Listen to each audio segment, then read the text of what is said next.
Chapter 1, The Noise All Around Us. There was a little boy named Tom. Every morning his alarm clock buzzed loud.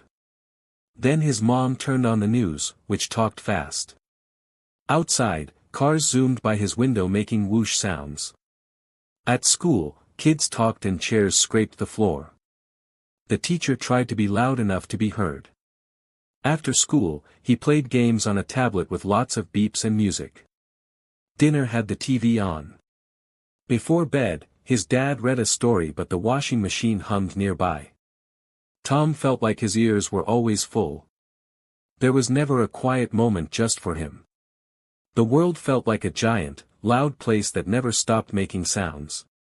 It was hard to even hear himself think sometimes with all the noise. This busy, noisy feeling is like what happens when the world is too loud. Noise is everywhere now. It is not just in big cities, though cities have a lot of noise. Car horns honk, trucks rumble by, and sirens wail. But even in the quiet countryside, there is noise. Tractors work in fields. Airplanes fly overhead. Even nature makes sounds, but often it is a different kind of noise than what humans make. Our homes have noise too. TVs are on, music plays, phones beep and ring, machines run. Computers hum. Refrigerators buzz. People talk, sometimes loudly. All these sounds add up. They fill up the space around us and the space in our heads. It is like our ears and our brains never get a real break. This constant filling up with sound is part of why the world is too loud. Our ears are amazing tools, they can hear many things. But they were not built for the amount of noise we have now, all the time. This makes our brains work harder just to try and figure out what is important to hear. Close your eyes for 30 seconds and just listen. What did you hear? Maybe things you did not notice before.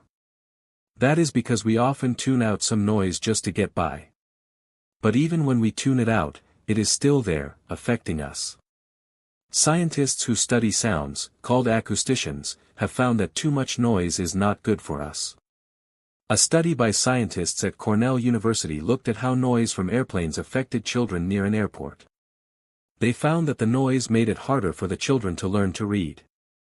Their bodies also had signs of stress, like their blood pressure was higher. Noise makes our bodies get ready for danger, even if there is no danger. This is an old body reaction. It happens when it is too loud because loud sudden sounds used to mean danger like a falling tree or a big animal. Now, the sounds are often from machines, but our bodies still react in an old way. This constant small stress from noise adds up over time. It makes us tired without even knowing why. It makes it hard to relax fully. It is like trying to see your reflection in a lake that has lots of waves splashing. The waves, noise, make the surface choppy and unclear, so you cannot see the still water underneath or the sky reflected clearly. The constant splash and movement on the surface is like the noise in our lives. Noise affects our thinking too. When it is loud, it is hard to focus on one thing. Our attention gets pulled in many directions by the sounds. Think about trying to do your homework with a loud TV on. It is harder to think clearly and remember things. Our brains need quiet time to sort things out, to learn, and to rest. Without enough quiet time, our brains get tired, just like our bodies do.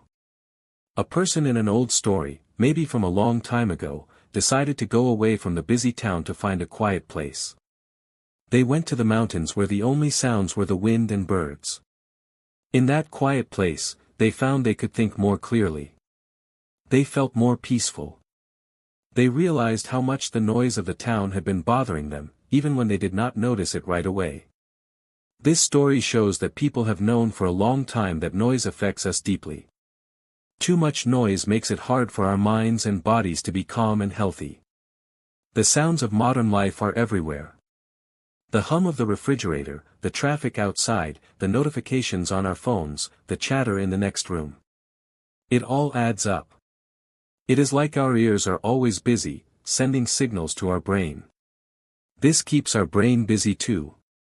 It is constantly processing sounds, even when we are not actively listening. This constant processing uses up energy. It is like having a small program running in the background on a computer all the time. It slows everything else down. It makes it harder for the brain to do other important jobs, like thinking deeply, being creative, or just resting. The world is too loud, and this loudness affects our very core, how we think and feel. Research published in places like the Journal of Environmental Psychology shows how noise pollution is linked to worse moods and more frustration. It is not just annoying, it is harmful. It makes the surface of our inner lake so disturbed that we can barely see our own reflection or the clear sky above. The choppiness is constant. It never settles down. This means we are often reacting to the outer noise instead of listening to our inner quiet. We are living on the choppy surface, tossed about by the sounds around us, instead of finding the calm depth within. This lack of inner calm makes it hard to know what we really want or how we truly feel. We are just reacting to the noise. Our lives are filled with lots of noisy things. Next, we will look at why being quiet might feel strange or even a little scary to us. Then, you will discover the hidden power that quiet time holds for you. Chapter 2, Why We Fear Being Quiet. Imagine a little girl named Maya. Maya loved playing. She played with her toys, played outside with friends, and played games on the computer. Her house was often full of sound, music, people talking, the television on. One rainy Saturday, her friends were busy and her computer time was done. The house became very quiet. Maya sat on the floor, and for the first time in a long time, she had nothing to do and there was no noise. She started to feel a little fidgety. She didn't know why, but her tummy felt a bit fluttery. Thoughts popped into her head, a homework assignment she hadn't finished, something a friend said that made her a little sad, and just a general feeling of being empty. It felt uncomfortable. She quickly grabbed a book, but didn't really read it. Then she wandered to the window, looking out but not really seeing. That quiet feeling, that little bit of worry or unease when there's no outer noise or activity, is a part of being afraid of the quiet. Many people feel this way, maybe not even knowing it. We get used to having noise and activity around us. It feels normal. When it stops, it can feel strange. It's like when the TV goes off suddenly, and the room feels too still. Why does this happen? One reason is that when the outer noise stops, the inner noise can seem to get louder. What is inner noise? It is the sound of our own thoughts. We have thoughts all the time. Ideas, worries, memories, things we need to do. When we are busy and there is lots of sound around us, these thoughts are still there, but they are like a quiet radio station in the background. We can ignore them more easily. But when it gets quiet outside, the volume on that inner radio seems to turn up. The thoughts become harder to ignore. Sometimes, these thoughts are not happy ones. They might be about things we are worried about, mistakes we made, or things that make us feel sad or angry. Facing these thoughts without anything to distract us can feel uncomfortable. Scientists have done studies about this. They asked people to just sit quietly in a room with no distractions for a short time, maybe 10 or 15 minutes. Some people found this very hard. Some people even chose to do something slightly unpleasant, like receive a mild electric shock, instead of just sitting alone with their thoughts in the quiet. This sounds strange, but it shows that avoiding our own thoughts and feelings can be a very strong pull. Scientists call this feeling discomfort intolerance. It means we do not like feeling uncomfortable, not even a little bit, and we will do things to avoid that uncomfortable feeling. Being quiet can bring up uncomfortable feelings or thoughts, so we learn to avoid the quiet. We might not even be fully aware we are doing it. We just feel restless or bored or anxious when it's quiet, and we quickly find something to do or listen to. This constant need to do something, or hear something, is part of being afraid of the quiet. Think about one time being alone felt hard. What did you notice in that moment of feeling alone or finding it hard? Was it the quiet? Was it the thoughts that came up? Was it a feeling in your body? Often, the quiet makes us face things we have been pushing away. It's like sweeping dust under a rug. As long as there's activity and noise, people walking on the rug, you don't notice the dust much. But when everything is still and quiet, the bump under the rug becomes very clear. Our hidden worries and feelings are like that dust. The quiet makes them noticeable. This can feel scary because we might not know how to handle these thoughts and feelings. We are not taught how to just sit with a difficult feeling. Instead, we are often shown ways to escape feelings, by being busy, watching TV, eating, or talking. The quiet takes away our usual escape routes. This is why the idea of stillness can feel like looking into the deep part of a lake where the bottom is dark and unknown. We are not sure what is down there, and the uncertainty can feel scary. We prefer the known surface, even if it's choppy with noise. Going into the quiet is like exploring that unknown depth within ourselves. Being alone with our thoughts can feel uncomfortable at first. But facing that initial discomfort is the first step to finding real peace. Learning to sit with the quiet opens doors you never knew were there. Chapter 3: What Noise Does to You. Lily lived near a busy road. From her window, she could always hear cars and trucks going by. During the day, there was also the sound of people working on buildings nearby, with loud beeps and clangs. At night, sometimes, loud music would play from down the street.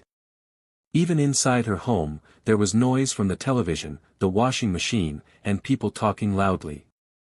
Lily often felt tired, even when she had slept. She sometimes had headaches. At school, it was hard for her to listen to the teacher because she was used to so much sound, but the sounds in the classroom felt messy and confusing. When she tried to read at home, the noises outside made it hard to focus. Her body felt jumpy a lot of the time. All this noise wasn't just bothering her ears, it was making her feel unwell inside. This is because constant and loud noise harms your mind and body in ways we do not always see or feel right away. When sound goes into our ears, it travels to our brain. Our brain has to figure out what the sound is. Is it someone talking? Is it music? Is it something important to listen to, or just background sound? When there are lots of sounds happening at once, or when sounds are very loud, our brain gets too many signals at once. It is like trying to listen to 10 people talking to you at the same time. It is too much information. This overload makes our brain work extra hard. It is like a machine running too fast for too long, it gets tired and can even break down a little over time. This is one way noise harms your mind.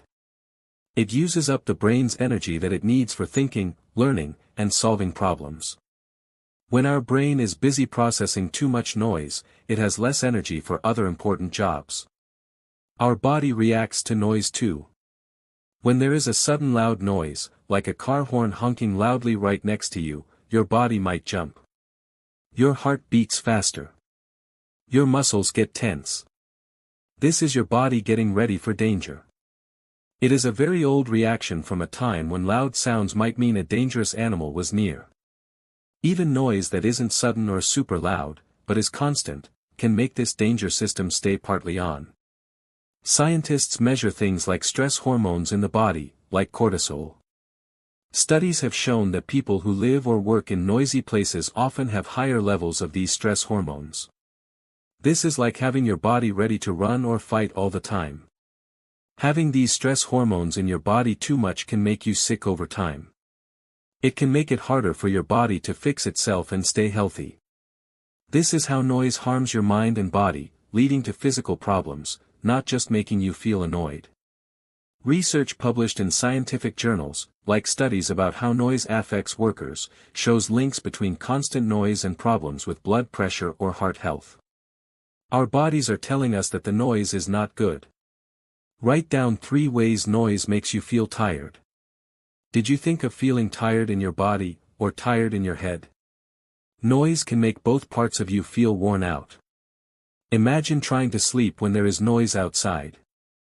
Even if the noise doesn't fully wake you up, it can stop you from getting deep, restful sleep. When you don't sleep well, you feel tired the next day.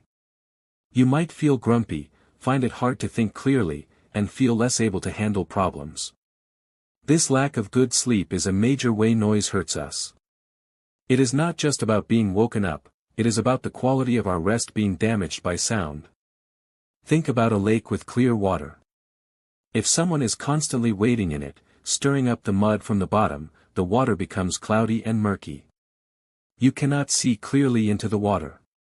The mud, noise, hides what is beneath the surface. Our inner state is like that clear water. Constant noise stirs up the mud inside us, making our thoughts and feelings unclear. We feel murky and confused.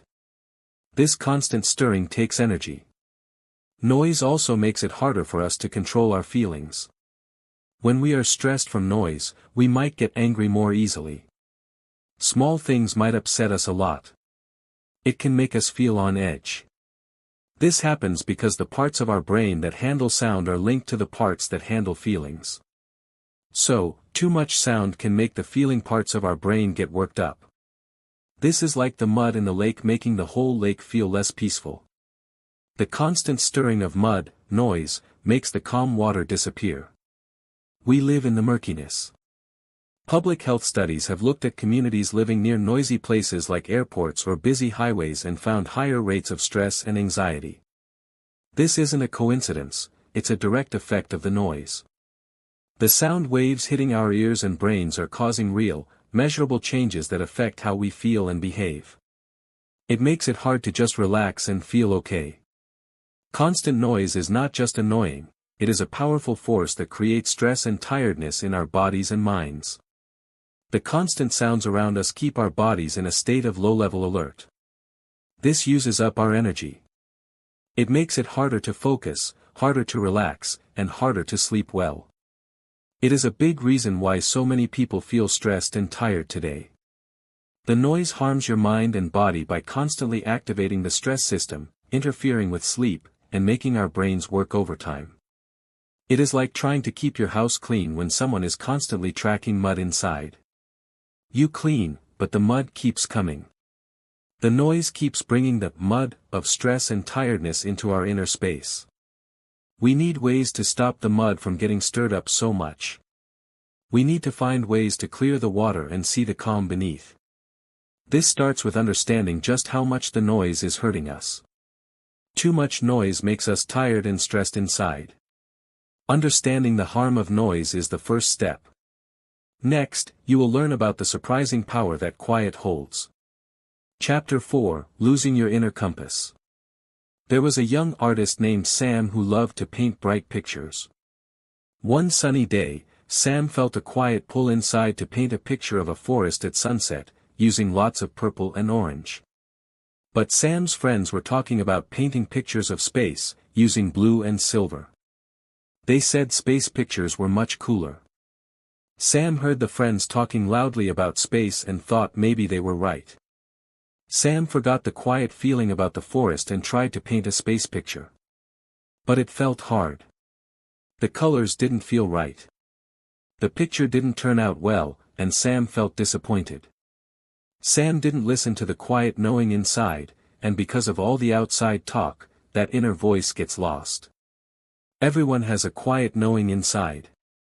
It is like a soft voice, or a feeling in your stomach that tells you what feels right or wrong for you. It is your own special compass that helps you decide things. Sometimes it is called a gut feeling or intuition. It helps you know which friend feels safe to be around, or which game you really want to play, or what idea you have that is just for you. This inner voice is very wise, but it is not loud. It is a whisper. But the world around us is full of loud voices. There are advertisements on TV telling you what toys to want. There are people on the internet showing you how you should look or act. Your friends might tell you what you should think is fun. The news might tell you what you should be worried about. These outside voices are very, very loud. They shout for your attention. When the outside voices are shouting, it is very hard to hear the quiet whisper of your inner voice. It is like trying to hear someone whisper your name in a room where everyone else is yelling. The yelling drowns out the whisper. The constant noise from the outside world, the sounds, the information, the opinions of others, covers up the signal from your inner compass. Your inner voice gets lost in all the commotion. Scientists who study the mind know that we process information in different ways. Sometimes we think things through slowly, using facts. Other times, our brain quickly puts together lots of small pieces of information from our past experiences and gives us a fast feeling or knowing. This fast feeling is often what we call intuition. It is like your brain giving you a summary based on everything you have lived and learned, but it gives it to you as a feeling or a quiet sense, not loud words. Try to remember the last time you trusted your gut feeling. What happened when you listened to that quiet feeling? Did it help you? What about a time you didn't listen? What happened then? Often, when we ignore that inner knowing because we are listening to all the loud outside voices, we end up making choices that do not feel right for us. We might go along with the crowd even if it feels wrong. We might try to be someone we are not just to fit in. This makes us feel disconnected from ourselves. We feel unsure, like we do not know which way to go. It is like being in the middle of a big field on a cloudy day without a compass. You might walk in circles because you do not have a clear direction from inside yourself. The loud noise from the outside world makes the surface of our inner lake so rippled and disturbed that we cannot see anything clearly in its reflection. We cannot see the sky, which could guide us, or the bottom, our own depth and truth. We are just caught on the wavy surface, pushed this way and that by the wind and waves of outside noise and opinions. We are trained by the noisy world to listen to what is outside us. We listen to the news, to social media, to our friends, to advertisements. We are constantly taking in information from the outside. This is useful sometimes, but if we only listen to the outside, we stop listening to the inside. Our inner voice gets lost because we stop practicing listening to it. It is like a muscle that does not get used, it becomes weak. The more we listen to the loud outside, the weaker the quiet inside seems to become. There is a story from a long time ago about a wise person who went away from the busy village to spend time alone in nature. They did this so they could hear their own thoughts more clearly and connect with a deeper wisdom that wasn't found in the noise of the marketplace. This wise person knew that the outer noise stopped them from hearing important inner truths. They understood that to find true guidance, they needed to quiet the outside world and listen within. Modern life is like being constantly in the noisy marketplace, never going to the quiet of nature. When we are always listening to the loud world outside, we lose the ability to hear the quiet knowing voice within us. This makes us feel unsure of ourselves and disconnected from what we truly want and need. The constant ripples of outer noise keep the surface of our inner lake so disturbed that we cannot see our reflection clearly or the calm depth beneath. We lose our inner compass. We need to find a way to calm the surface. Noise outside stops us from hearing our quiet inner knowing. But there is a way to find that quiet voice again. Learning to create stillness inside will help you hear your inner compass clearly once more. Chapter 5: The Habit of Busyness. Remember Alex? Alex's weekdays were packed tight. School started early. Then there was soccer practice right after. Then homework took a long time. After homework, it was finally time for video games or watching shows until bed. On the weekends, there were parties, more sports, or trips to the store. Every single part of the day had something planned. Alex was always doing something. If, just by chance, there was an hour with nothing planned, Alex would feel a strange feeling. A little bit bored, a little bit restless. Alex would immediately ask, "What should I do now?" Sitting still and quiet felt wrong, like a waste of time. It was just a habit to be always doing something, moving from one thing to the next without stopping. Many people, kids and grown-ups, are like Alex. We live in a world that is always doing something. Our phones beep with messages. Emails arrive all the time. Social media shows us what everyone else is doing. There are endless shows to watch and games to play. We schedule our days full. We go from school to a club, from work to the gym, from one chore to the next. We feel like we should be busy. Sometimes, being busy makes us feel important, like we are getting a lot done. But this constant motion is also a habit.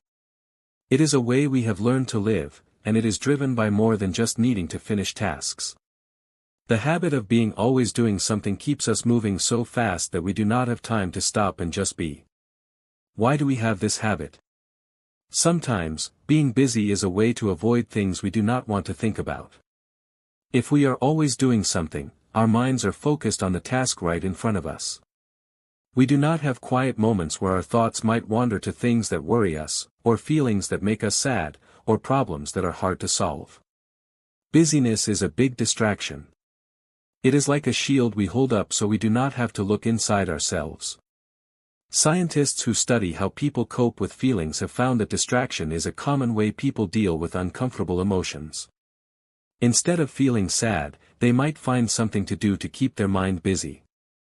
Instead of thinking about a problem, they might fill their time with activities. The habit of being always doing something is often a way we cope by avoiding stillness and the thoughts and feelings that come with it. It is easier to run than to stand still and look at what is there. List everything you did in the last hour without stopping. Were you moving from one thing to the next quickly? Did you have any moments where you were just sitting or standing without doing anything? For many people, that list is very full. We fill every little gap in our time. While we are eating, we might watch TV. While we are walking, we might listen to music or look at our phone. While we are waiting, we might scroll through social media. We are afraid of the empty space, the quiet moment. This fear makes the habit of being always doing something very strong. It is like running around the edge of a beautiful lake. You run and run, always looking at the path right in front of you, looking at the trees by the edge. But because you are always running, you never stop. You never look at the lake itself. You never see how calm and deep the water is. You never see the reflection of the sky on its surface. The habit of running, being busy, stops you from experiencing the stillness and depth of the lake, your inner self. The world around us supports this habit. We get messages that we should be productive all the time. That resting or doing nothing is lazy. This makes us feel guilty if we are not always doing something. But this way of living prevents us from truly resting. Our brains and bodies need time to slow down, to not be focused on a task. This is when our minds can be more creative, when we can process our feelings, and when we can just feel peaceful. When we are always doing something, we are like a machine that never gets turned off. Eventually, it gets worn out. We get worn out. The habit of being busy is like a wall we build between ourselves and our inner quiet. It keeps us on the surface of life, always moving, never stopping to find the calm and wisdom that is deeper inside. In older times, some people, like monks or wise thinkers, chose to spend parts of their lives in quiet places with less to do. They understood that being less busy on the outside helped them find more inside. They chose contemplation, which means quiet thinking and looking inward, instead of constant activity. Their lives show a different way, a way that is not about being always doing something but about finding value in just being. The habit of always being busy is often a way to avoid uncomfortable feelings or thoughts by staying constantly distracted. It is a common way we live now, but it keeps us on the surface of things, running around the edge of our inner lake instead of finding its calm, clear center.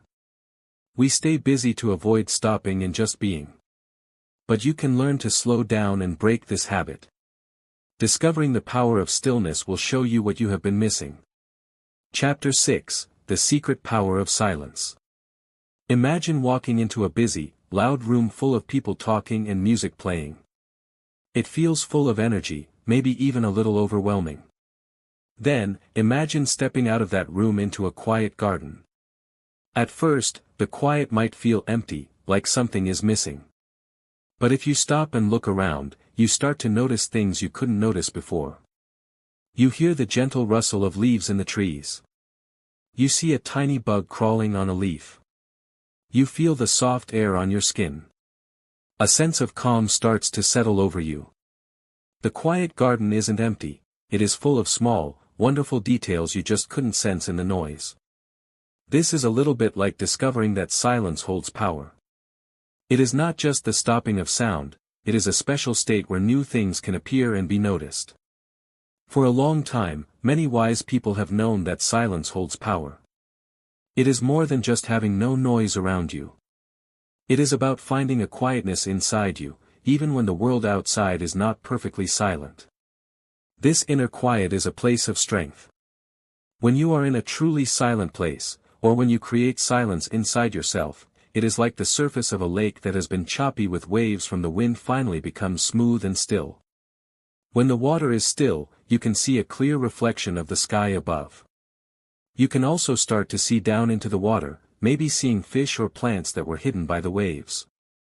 Silence does this for your mind and spirit. It makes the surface of your inner world calm so you can see clearly. People in the past, like wise thinkers and people who spent time praying or thinking deeply, often went to quiet places, deserts, mountains, quiet rooms. They believed that truth and understanding could be found in quiet times. There is an old saying, like in a public domain poem or teaching, that suggests we should be still and know. This means that by stopping and being quiet, we can learn important things. It is in the stillness that knowledge or understanding can come to us. While this isn't a science experiment, it is wisdom passed down through time, showing that people have felt the power of silence for ages.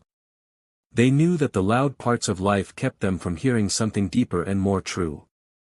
Sit still for 1 minute and just be quiet. As you sat there, did you notice anything you didn't notice before? Maybe a quiet sound outside, or a feeling in your body, or a thought that floated up. Silence gives these things a chance to be noticed. The power of silence is that it creates space. It creates space for your own thoughts to be heard, without being drowned out by the noise of the world or the habit of busyness. It creates space for you to feel your feelings, to understand what is really going on inside you. When we are always busy or surrounded by noise, it is like our inner world is a room packed full of loud sounds and activities. There is no space to just stand quietly and see what is there. Silence opens up that space. It is where your inner voice, which might have gotten lost in the noise, like we talked about in chapter 4, can be heard again. This is why silence holds power. It is not empty, it is full of the things that are truly important for you, your own thoughts, your true feelings, your quiet wisdom, your creativity. These things are often quiet, like whispers, and they cannot be heard over the loud shouting of the outside world or the constant chatter of a busy mind. Silence gives the whisper a chance. It makes the surface of your inner lake smooth and clear. When the surface is smooth, you can see the beautiful reflection of the sky. This is like seeing clear thoughts, new ideas, and understanding. You can also see down into the clear water. This is like understanding your own deep feelings and inner truths. The mud that was stirred up by noise and busyness, like we talked about in chapter 3 and 5, starts to settle when the water is still.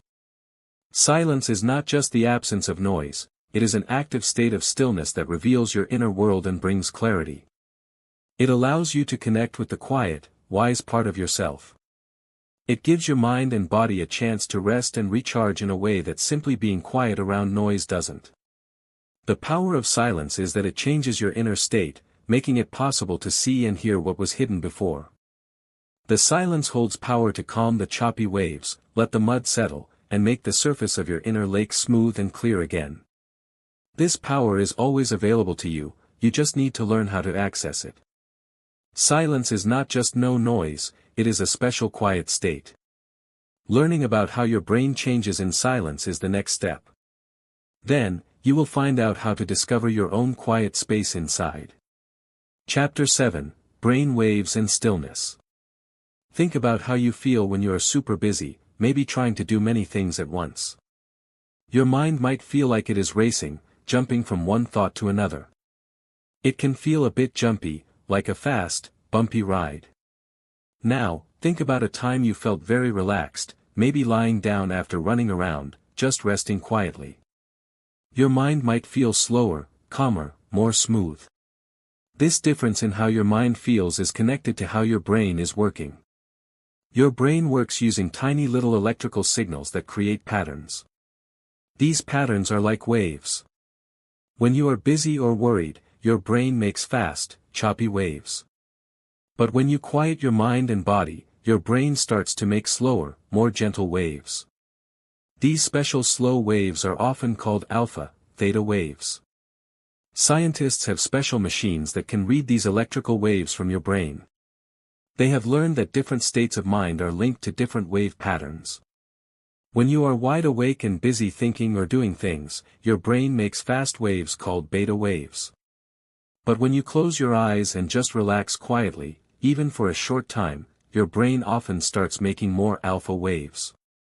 Alpha waves are slower than beta waves. They are linked to feeling calm and peaceful, but also being alert and ready, kind of like being in a state of relaxed attention.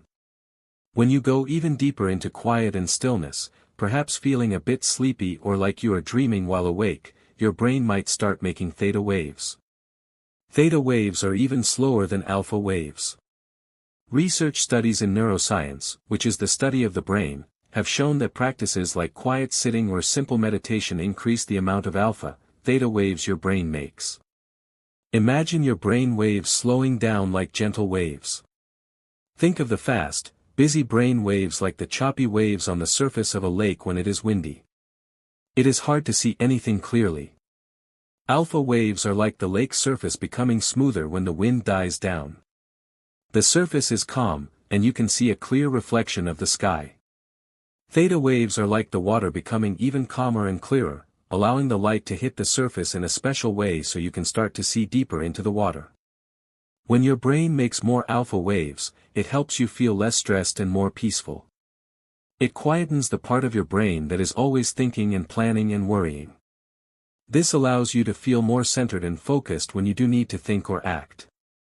Scientists who use those brain wave machines can see this calming effect happening. They see the fast, jumpy waves go down and the gentler alpha waves come up when someone rests quietly. When your brain makes theta waves, it is often in a state that is good for creativity and learning. It is like when you are daydreaming, and new ideas pop into your head. That state of mind, which is often reached when you are very relaxed and quiet, is linked to theta waves. Research in neuroscience has explored how these slower wave states might help the different parts of your brain talk to each other better, which can help with solving problems and learning new things. The constant noise and busyness of the outside world, and the habit of being always doing something, like we talked about in Chapter 5, keeps our brains mostly making the fast, choppy beta waves. This is tiring for the brain and makes it hard to access the calm focus of alpha or the creative depth of theta. Quieting your mind encourages your brain to shift into calmer, slower wave patterns that are good for focus, creativity, and rest. When the lake surface is calm and the light hits it just right, it reflects the sky clearly and lets you see into the water. This is like your brain when it is making alpha, theta waves. The light of your attention and thinking can now reveal more because the surface is not choppy with noise and fast thoughts. The brain is in a state where it can work differently, a way that is more helpful for certain things.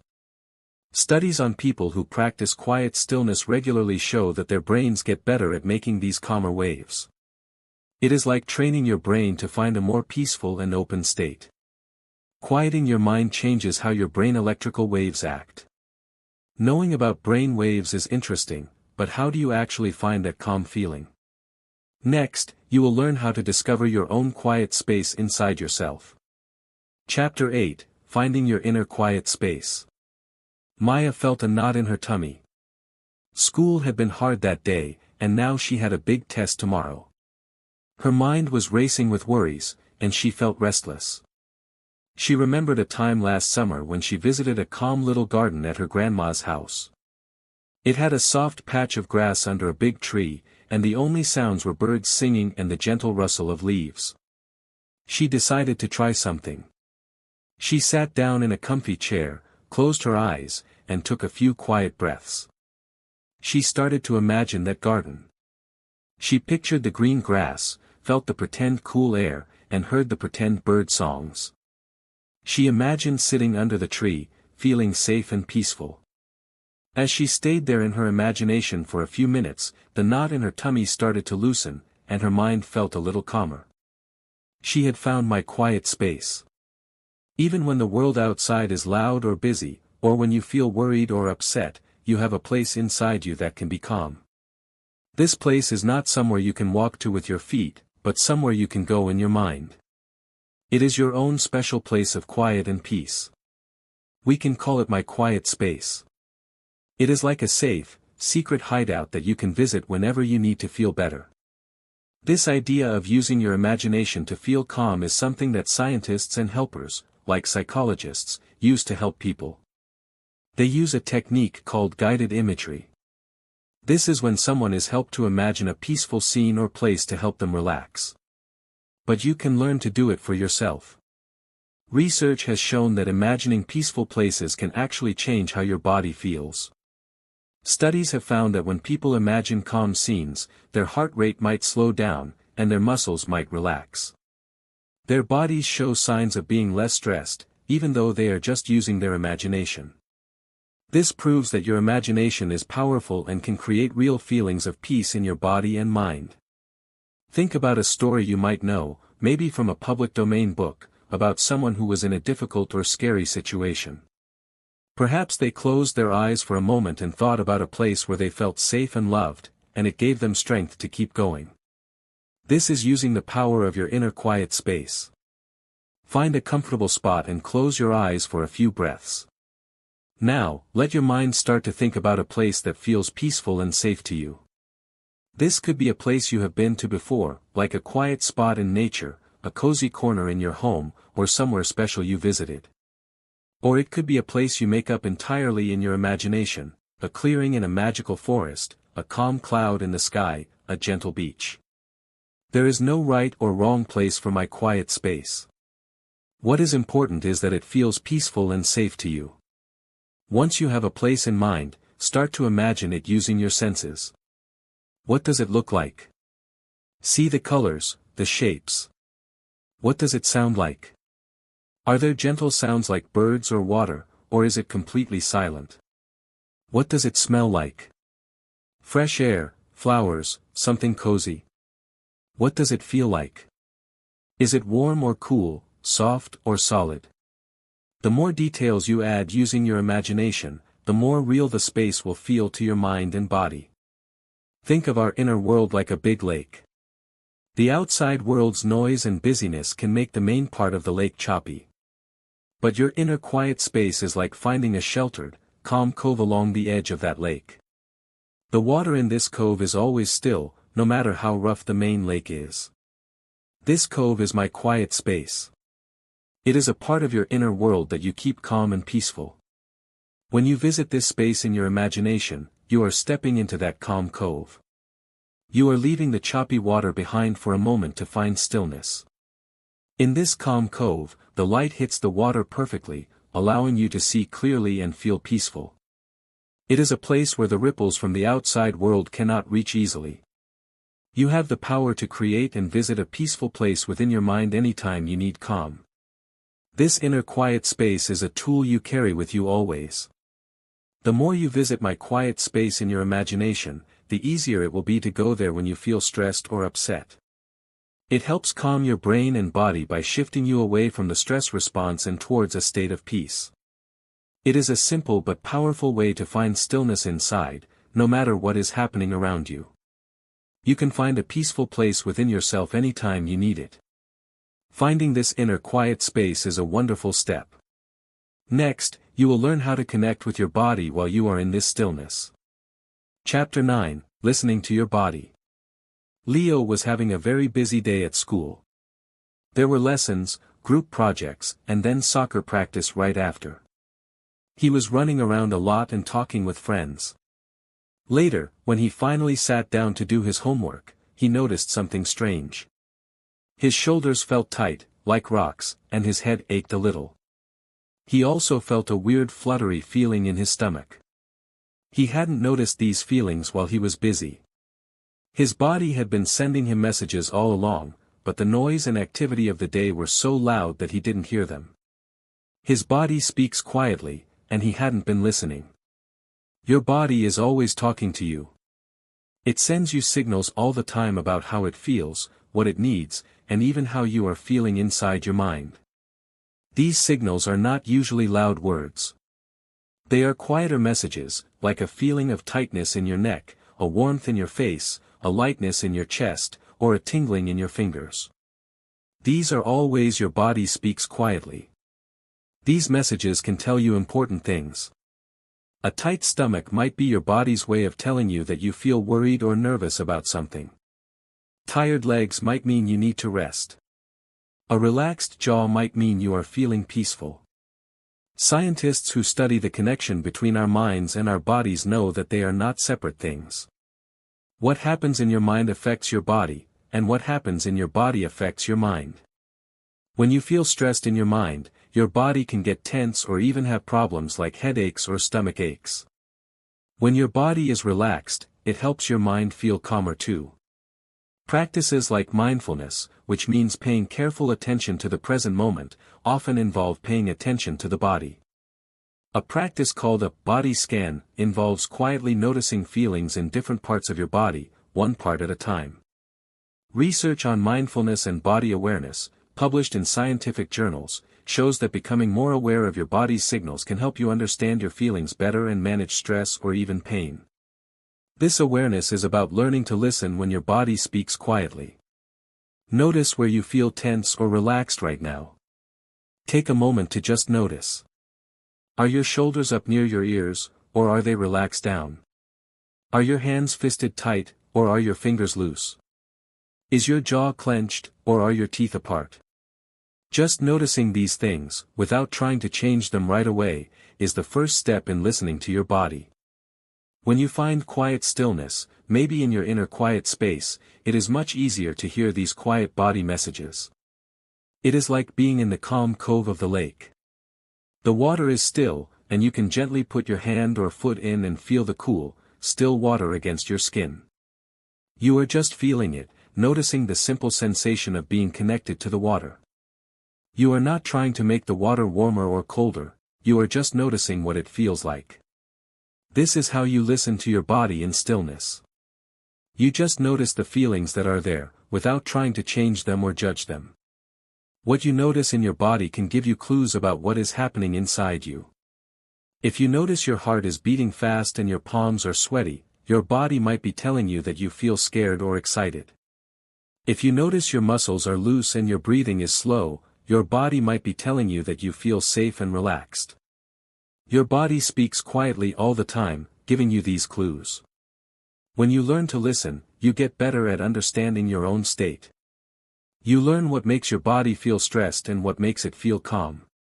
This helps you understand yourself better. It helps you know when you need a break, or when something feels right or wrong for you. The research on the mind-body link supports that paying attention to your body helps you understand your whole self better.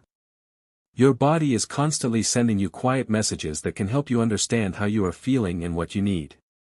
When you take time to be still and listen, you can hear these messages more clearly. It is like feeling the cool, still water against your skin in the calm cove, a direct connection to the reality of your present moment body state. This connection is hidden by the noise and busyness of the outside world. Learning to listen when your body speaks quietly gives you valuable information about yourself. It helps you know yourself on a deeper level, beyond just your thoughts. Your body gives you important messages when you are still and listen.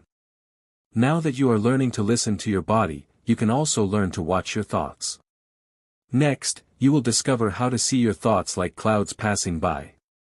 Chapter 10. Thoughts are like clouds. Leo lay on the grass in the park, looking up at the big blue sky. White clouds were floating by slowly. Some clouds were small and wispy, like cotton candy. Others were big and puffy, looking like animals or faces. Leo watched as a cloud shaped like a dog floated across the sky. After a few minutes, it started to change shape, getting longer and thinner, until it didn't look like a dog anymore.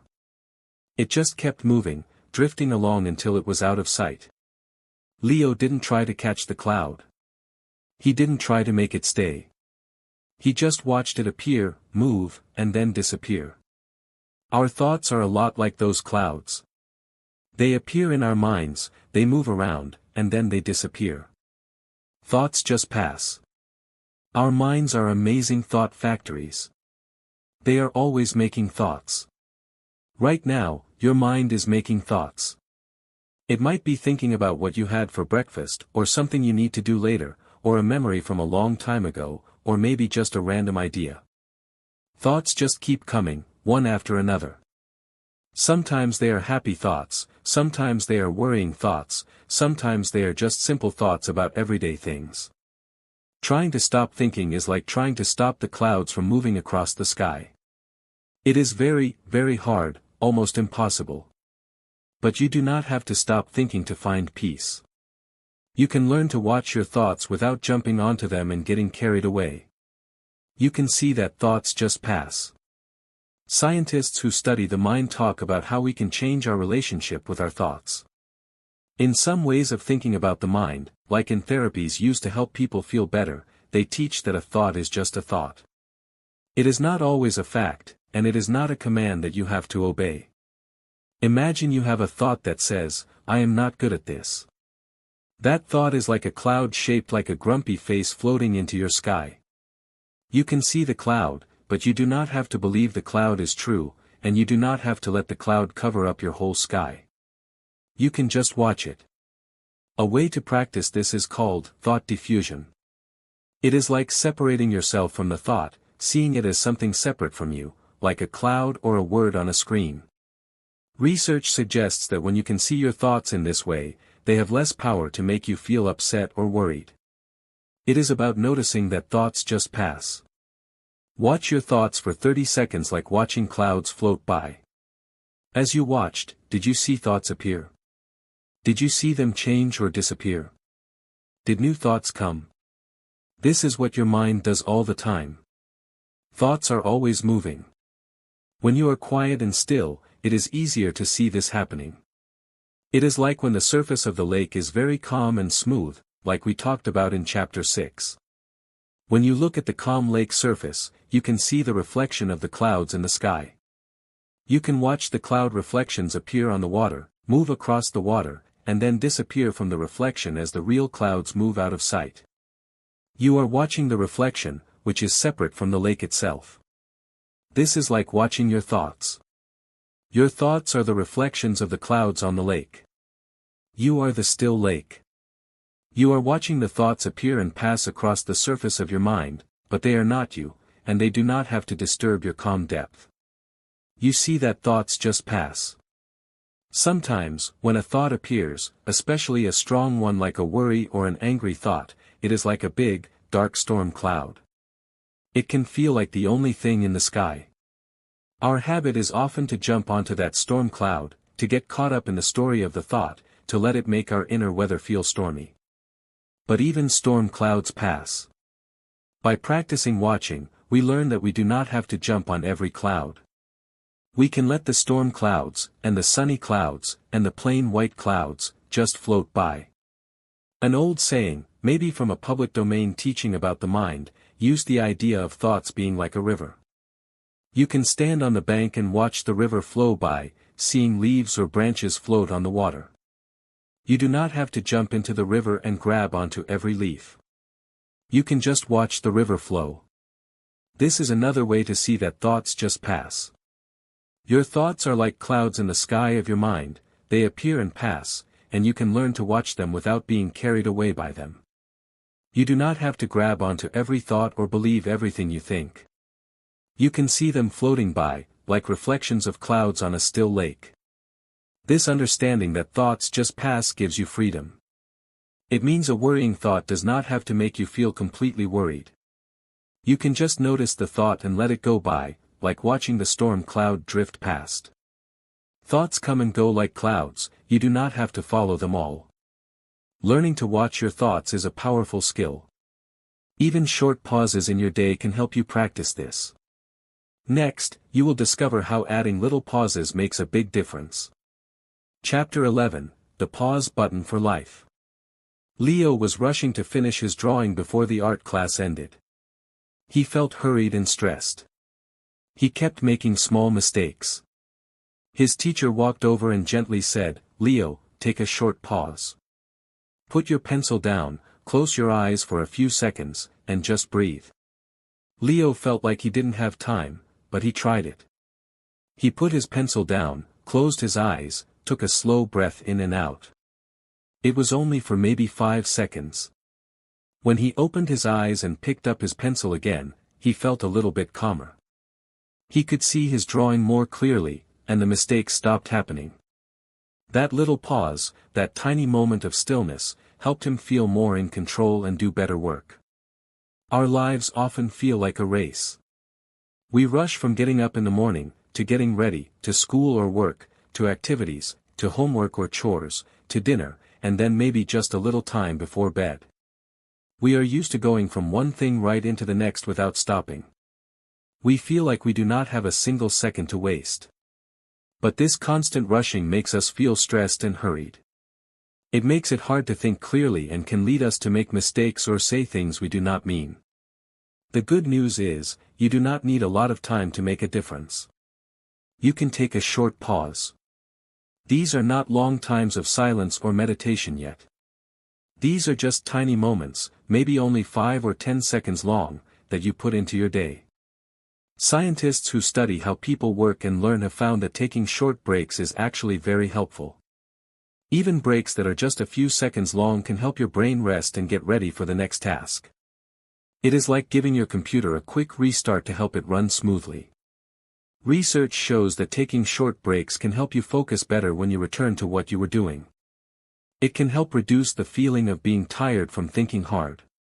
Simple advice from wise people throughout history, found in old public domain writings, often talks about the importance of thinking or pausing before speaking or acting.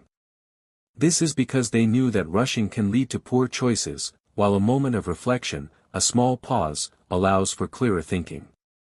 This supports the idea that even a very short stop is powerful. Before you do the next thing, stop for 5 seconds. Try it right now. Before you move to the next thing you plan to do, stop for just 5 seconds. Be still. Breathe. Notice what you notice. This tiny act of stopping is like pressing a pause button on the rush of your life. It gives your brain a little break. It gives you a chance to catch your breath. It lets you notice how you are feeling in that exact moment, using the skill from Chapter 9, listening to your body. It is like we are used to running around the edge of the lake all the time, always moving and looking at things around the lake. Take a short pause is like halting your steps right at the very edge of the lake for just 5 seconds. You stop the running. You stop the looking away.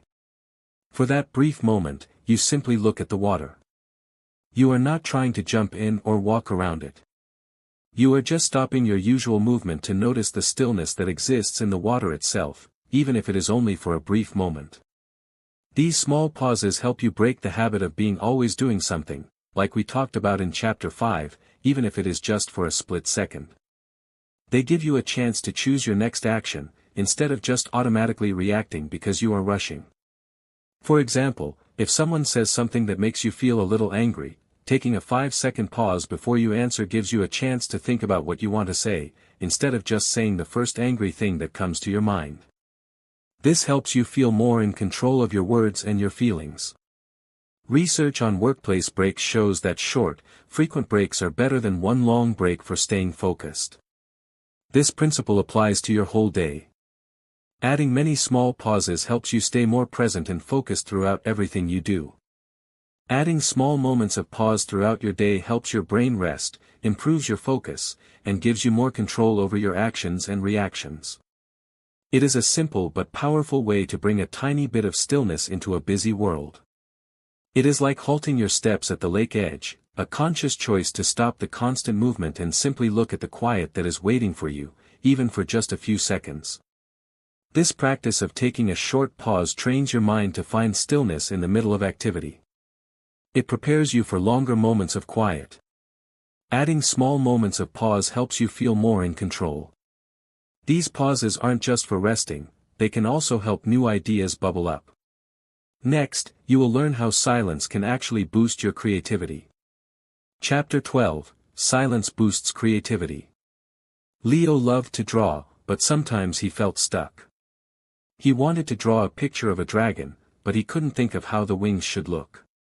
He tried drawing them one way, then another, scrunching up the paper each time. He felt frustrated. He decided to take a break. He sat quietly on his bed for a few minutes, not trying to think about the dragon at all. He just watched the dust motes dancing in the sunlight.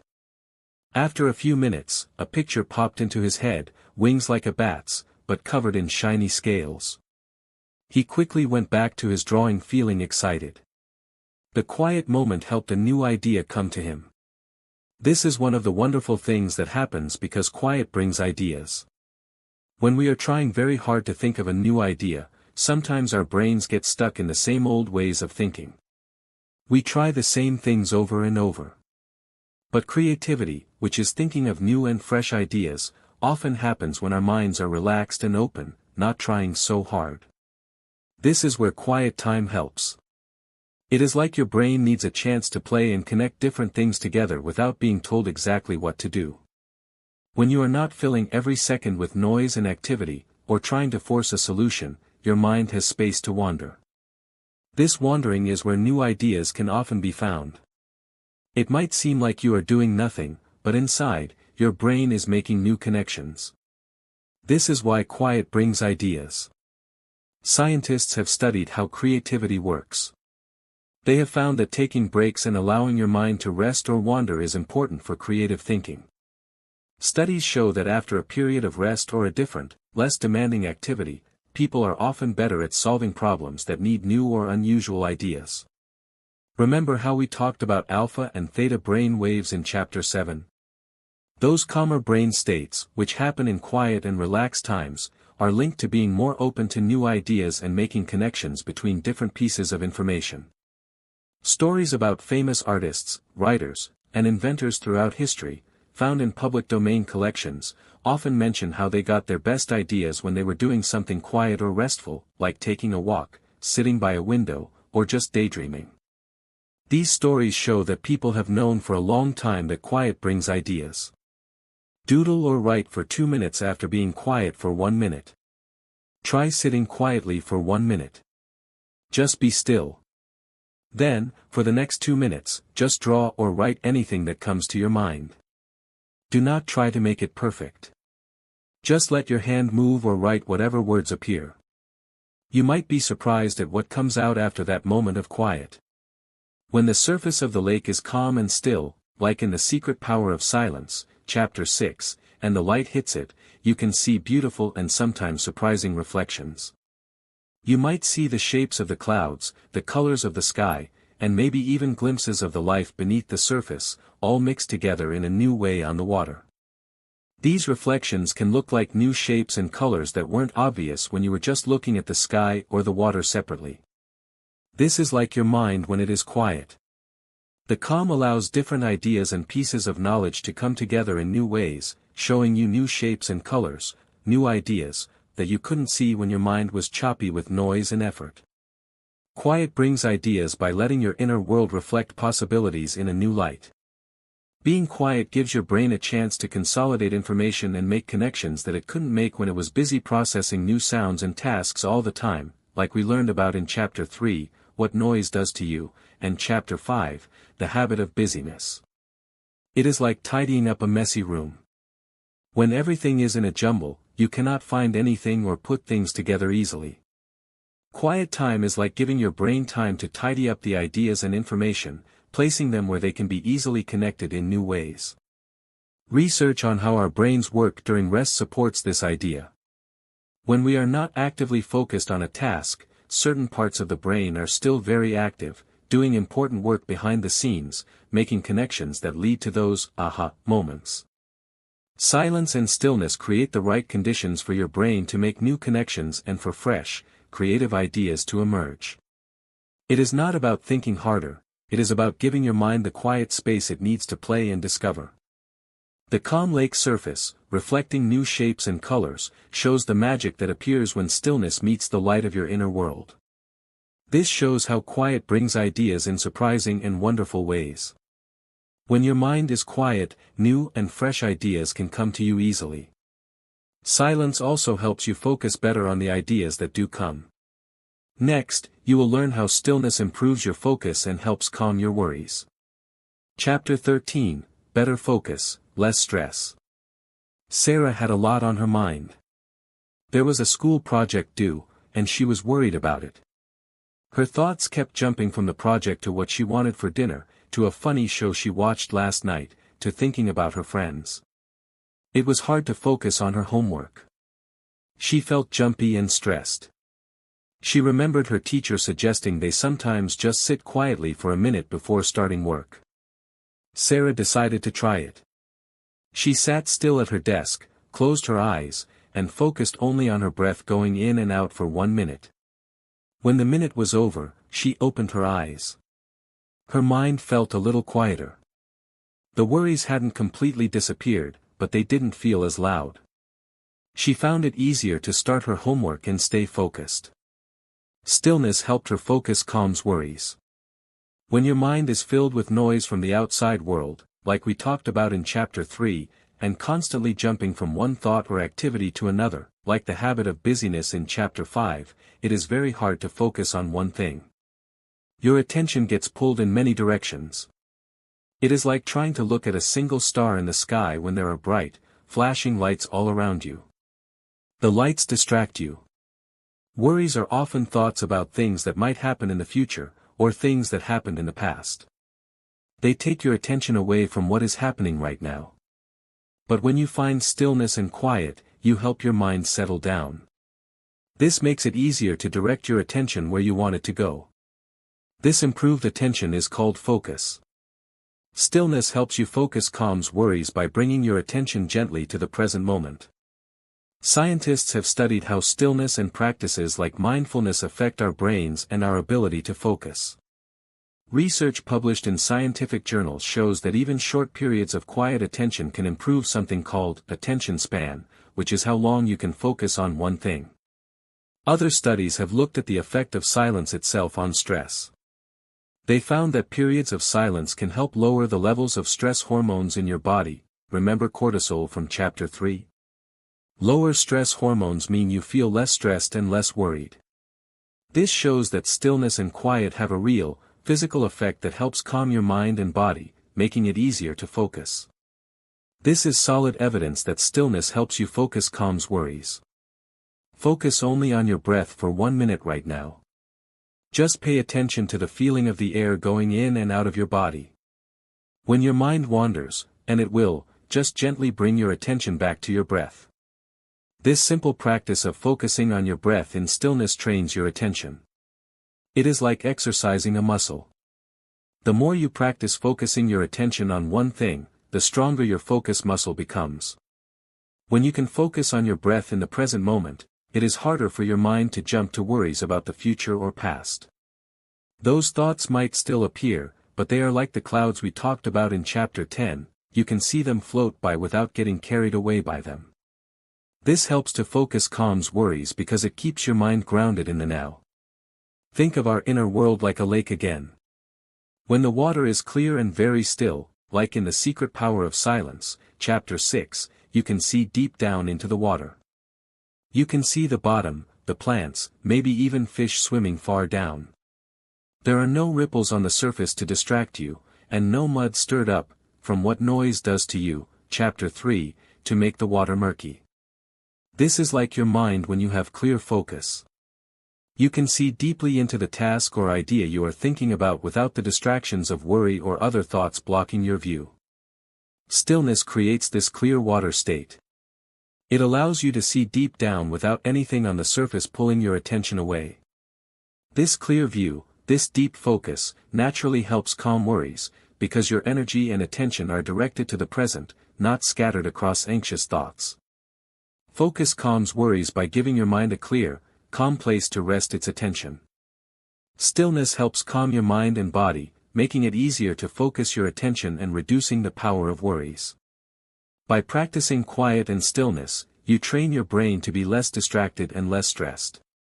It is like making the water of your inner lake clear and still, allowing you to see deeply without the murkiness of worries. Being quiet helps you focus better and feel less worried about things. You can use this improved focus and calm for many things.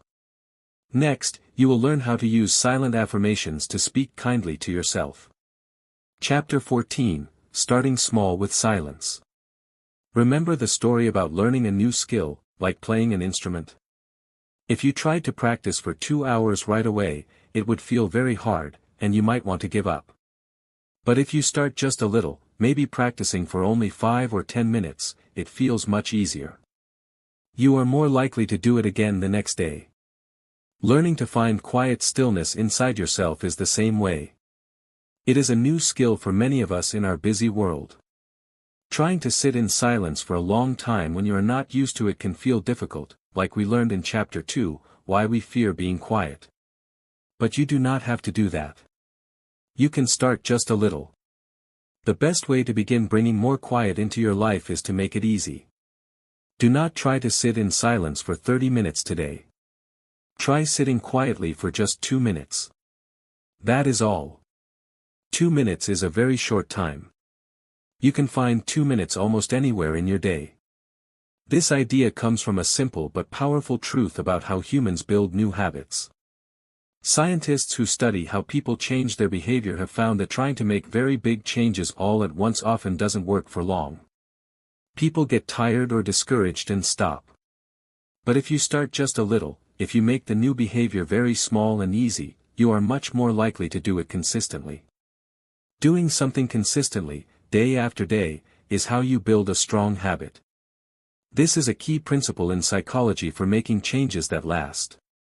Historical teachings, sometimes found in old public domain books about self-improvement or daily routines, also suggest starting new positive practices with small, manageable steps. Sit quietly for 2 minutes today at the same time. Choose a time today when you know you will have 2 minutes free. Maybe right after you finish breakfast, or when you get home from school, or before you start your homework, or just before you go to bed. Find a place where you can sit without being too disturbed. Set a timer on a phone or clock for 2 minutes. Then, just sit. Be still. You do not need to try to stop all your thoughts. Remember, thoughts are like clouds, Chapter 10. Just let them be there, like clouds floating by. You can gently focus on your breath, or notice the feelings in your body, from Chapter 9, Listening to Your Body. The most important thing is just to sit there quietly for the full 2 minutes. This is like going to the edge of the lake for the first time. Instead of jumping in, you just gently dip your toes in the water.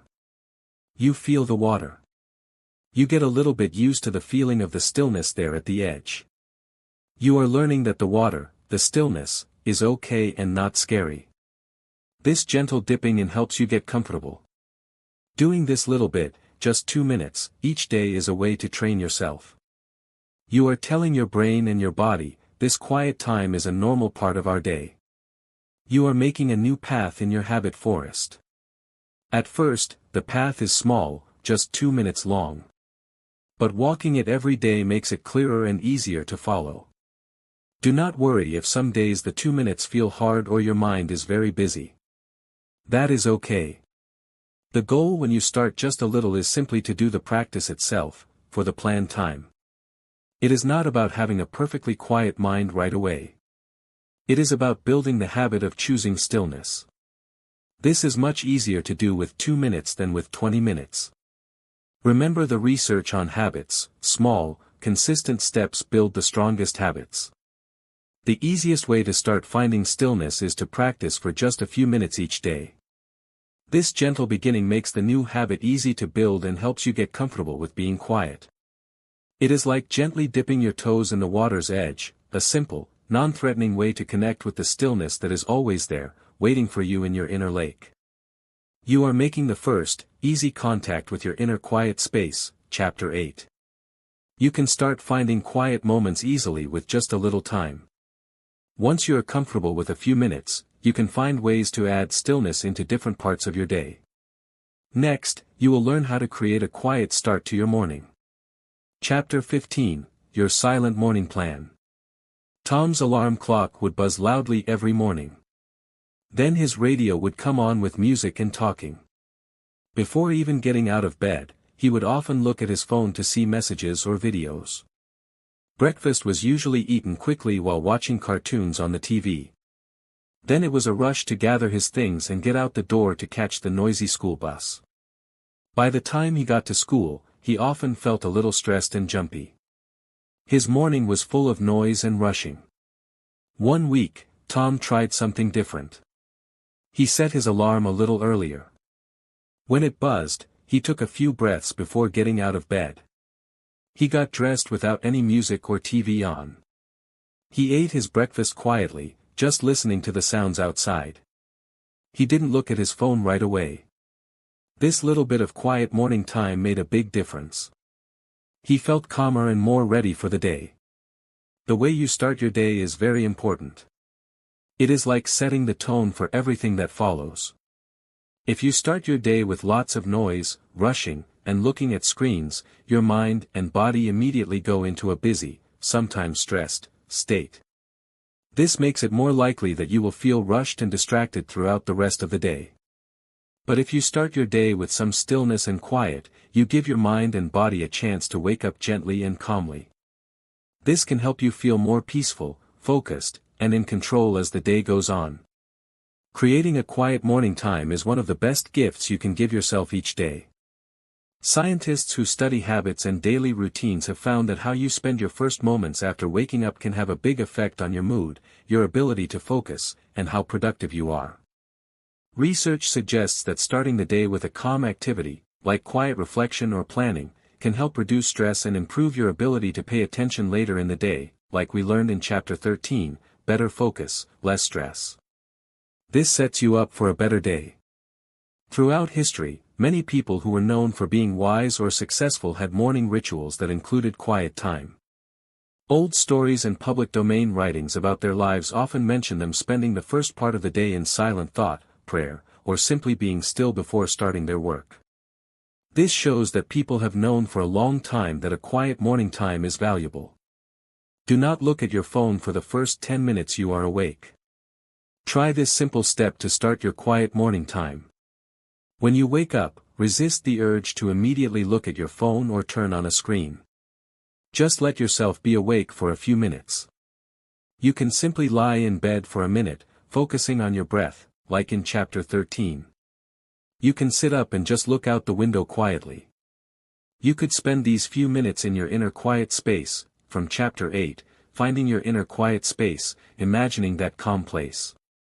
The goal is to give your mind and body a gentle start to the day, without the immediate rush of information and noise that comes from screens and the busy world. It does not have to be a long time, maybe just 5 or 10 minutes to start, building on the idea of starting small, Chapter 14. Creating a quiet morning time is like being at the edge of the lake just as the sun is beginning to rise. The air is often calmest then, and the water is usually very still. As the first light of the sun hits the smooth surface of the lake, it looks beautiful and peaceful. You can see the clear potential of the day reflected in the calm water. This is what a quiet morning does for you. It lets the first light of your day fall on the calm, clear surface of your inner self. It sets a peaceful and clear picture for the day ahead, before the wind of activities and the waves of noise start to stir things up. It helps you start the day feeling grounded and peaceful, rather than rushed and reactive. Starting your day with a period of quiet stillness helps you feel calmer, more focused, and ready to handle whatever comes. It sets a clear and peaceful tone that can last throughout the day. Research confirms that calm morning routines are linked to better focus and less stress. By choosing quiet morning time, you are choosing to fill your first moments with peace instead of pressure. It is like getting to the lake at sunrise to see the day's light on the calm water before any waves appear. Starting your day with quiet time sets a calm and clear tone. Quiet moments are not just for the morning. Next, you will learn how to bring stillness into your busy workday. Chapter 16, Bringing Quiet to Work. Remember how busy a school day or a workday can feel. You are rushing from one class to another, or from one meeting to the next. There is often noise in the hallways, in the lunchroom, or in the office. You have lots of tasks to do, and your mind feels full. By the afternoon, you might feel tired, stressed, or like it is hard to think clearly. It can feel like there is no time or place to just stop and be quiet. But finding even short moments of stillness during the busiest part of your day can help a lot. You can learn ways of bringing quiet to work. This is about finding little islands of peace in the middle of the day's activities. The middle of the day, when you are at school or work, is often the most active time. Your brain is working hard, and you are dealing with lots of people and sounds. It is easy to feel overwhelmed by all the activity and noise. From Chapter 3, What Noise Does to You. This is exactly when your brain and body need a short break to rest and reset. It might seem like stopping will make you fall behind, but scientists who study work and focus have found the opposite is true.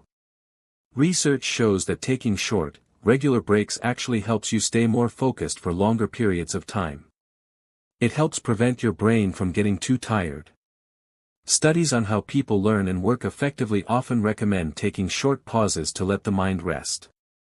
These findings support the idea that bringing quiet to work, through planned short breaks, can make you better at what you do. Throughout history, many kinds of work were done with periods of intense focus followed by moments of rest or quiet, like some crafts or scholarly studies mentioned in public domain accounts of past lives. Close your door or find a quiet corner for 3 minutes. Think about your day. Is there a time, maybe during a lunch break, between classes, or when you finish one task and before you start the next, when you could take a short pause? From Chapter 11. Even just 3 minutes can help. Where could you go? Maybe you can step outside for a few minutes if the weather is calm. Maybe you can find a quiet spot in the library or a room that is not being used. If you are at your desk, maybe you can close your eyes for a few minutes or put on noise-canceling headphones just to reduce the sound. If you have your own office, closing the door for 3 minutes signals that you are taking a brief moment for yourself. This is like being in a very busy market near the lake. The market is full of sounds, people, and things happening quickly. But just off to the side, or perhaps in a little garden area, there is a quiet pocket. It is a place where the noise from the market is muffled, and you can see the still water of the lake. Bringing quiet to work is finding or creating that still pocket for yourself, even if it is only for a few minutes, to step away from the market's busyness and reconnect with inner quiet. These quiet work moments help you reset your focus when your mind starts to wander, like we talked about in Chapter 13, Better Focus, Less Stress. They give your brain a mini rest so you can return to your tasks feeling more alert. They help reduce the stress that builds up during the day. Stepping into that quiet pocket near the busy market gives you a chance to breathe, to notice how your body feels, from Chapter 9, Listening to Your Body, and to let your thoughts settle a little, like watching thoughts are like clouds, Chapter 10. Research on breaks shows they help prevent burnout and make you more efficient when you return to work. It is like getting a drink of cool, clear water from the lake in the middle of a hot, dusty market day. It refreshes you.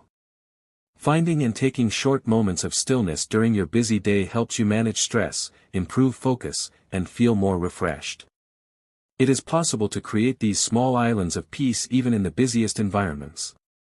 It is about actively choosing to step into that quiet pocket near the bustling market to reconnect with the stillness of the lake, just for a few minutes. This practice of bringing quiet to work strengthens your ability to find peace anywhere. You can add small quiet breaks into your workday to feel better.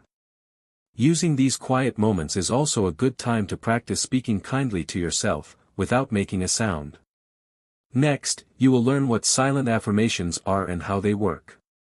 Chapter 17, Silent Affirmations Explained. Lily was about to give a small talk in front of her class, and she felt very nervous. Her mind was full of worrying thoughts like, what if I mess up, and everyone will laugh at me. These thoughts made her feel shaky and scared. She remembered something she had read about. She took a deep breath and, in her mind, she repeated a few quiet words to herself, I am brave. I can do this. She said these silent words inside her head a few times.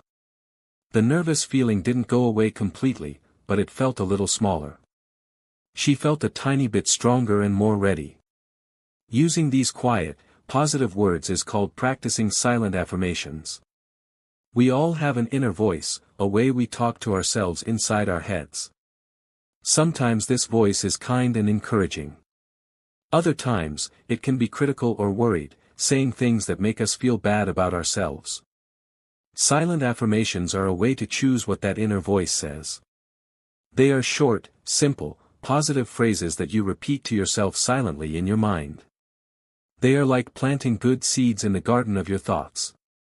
When you plant good seeds, good things can grow. These are your silent words inside.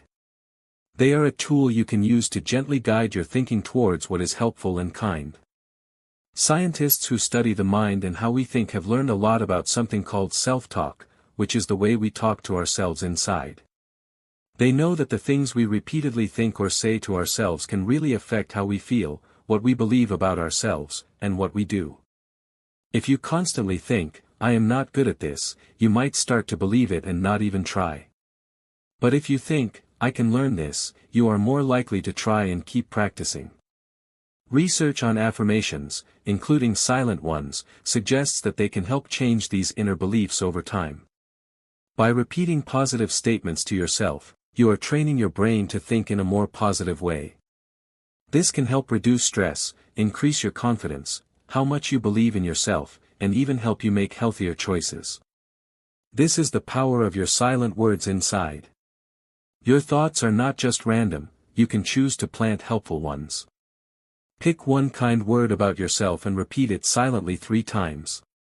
Maybe the word is kind, or strong, or smart, or loved. Just one simple, kind word. Repeat it silently in your mind 3 times. Notice how that feels. Silent affirmations are like gently whispering these kind truths to yourself. You can do this anytime, anywhere, and nobody else needs to hear it. This is especially powerful when you are in a quiet state or place, like in your inner quiet space from Chapter 8, or during quiet work moments from Chapter 16. Imagine standing by the edge of a calm, still lake. When the water is clear, you can see your reflection perfectly. Silent affirmations are like gently whispering good and kind thoughts to that reflection. You are sending positive messages directly to the image of yourself that you see. The noisy, choppy water, negative thoughts, outer distractions, makes your reflection unclear, and makes it hard to see yourself or for your whispers to feel strong. The still water, the quiet mind, allows for a clear reflection, making your silent words inside more powerful. Why does repeating these silent words inside work? Your brain learns through repetition, just like learning a song or a new skill. The more you hear something, the more it sinks in. When you repeatedly think or hear positive words about yourself in your mind, you are creating new paths for your thoughts to follow. You are helping your brain build the habit of positive thinking. If you tell yourself, "I am calm," every day, especially when you feel a little stressed, you are teaching your brain and body how to feel calmer. If you tell yourself, "I am capable," you are building belief in your ability to do things. This isn't about ignoring problems, but about strengthening your inner resources. Research shows this kind of positive self-talk is a real tool for improving well-being. It is like, by whispering kind things to your reflection, you are polishing that reflection, making it brighter and clearer, changing how you see yourself over time. Silent positive phrases that you repeat to yourself can gently change the way you think and feel about yourself and your abilities. They are a powerful tool for planting kindness and strength in your own mind. By using silent words inside, especially when you are still and focused, you are talking directly to the deepest part of yourself, like whispering good things to your clear reflection in the calm lake. Silent positive phrases you tell yourself can change how you think and feel. Choosing the right words is important. Next, you will learn how to make your silent affirmations strong and helpful for you. Chapter 18, Making Your Silent Words Strong. Sarah wanted to use silent affirmations to feel more confident about her school project. She read somewhere that she should say, "I am the best project maker in the world." But when she said this silently to herself, it just felt silly and not true at all. She didn't feel any different. She felt a little discouraged. Then, someone told her that the words you choose for silent affirmations need to feel good and believable to you. Sarah thought about it. She decided to try a different phrase, I am learning and improving.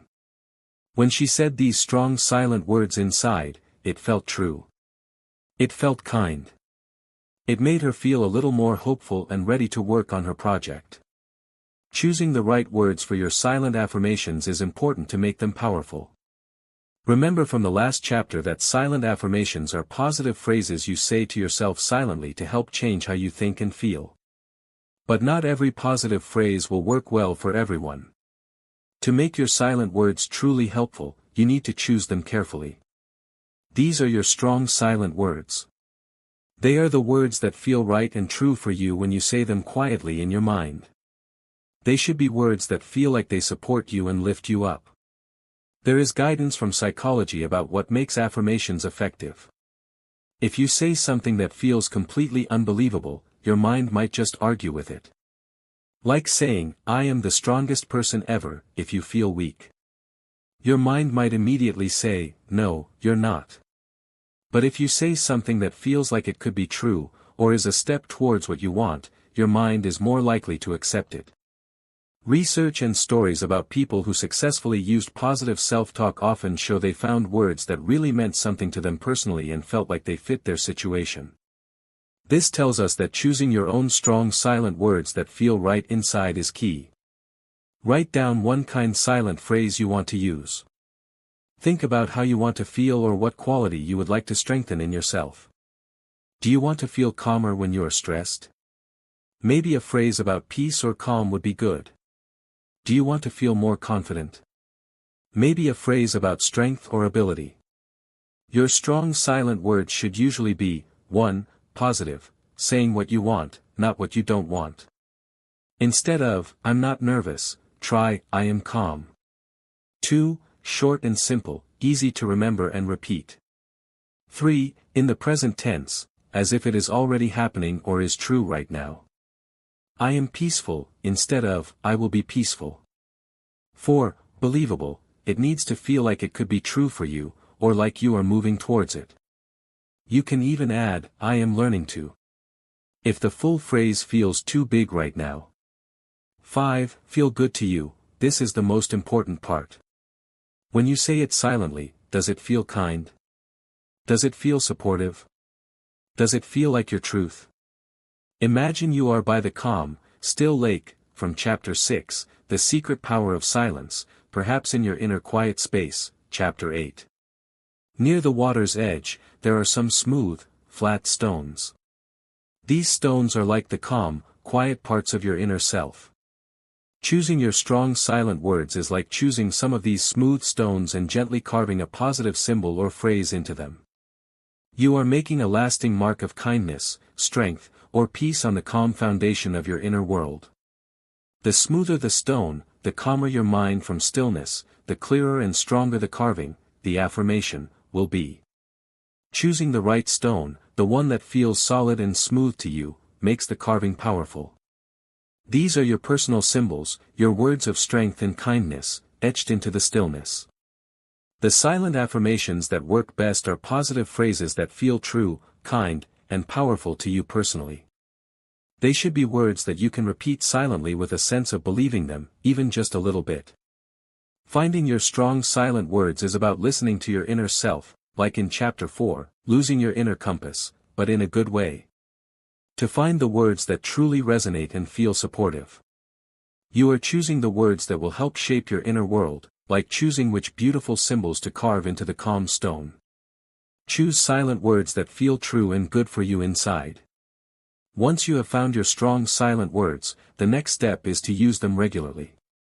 Next, you will learn how to make silent affirmations a daily habit. Chapter 19, Using Silent Affirmations Daily. Remember how we talked about practicing a new skill, like playing an instrument, a little bit every day? That is how you get better. Trying to practice for many hours only once a week is not as helpful as practicing for a shorter time every single day. The same is true for using silent affirmations.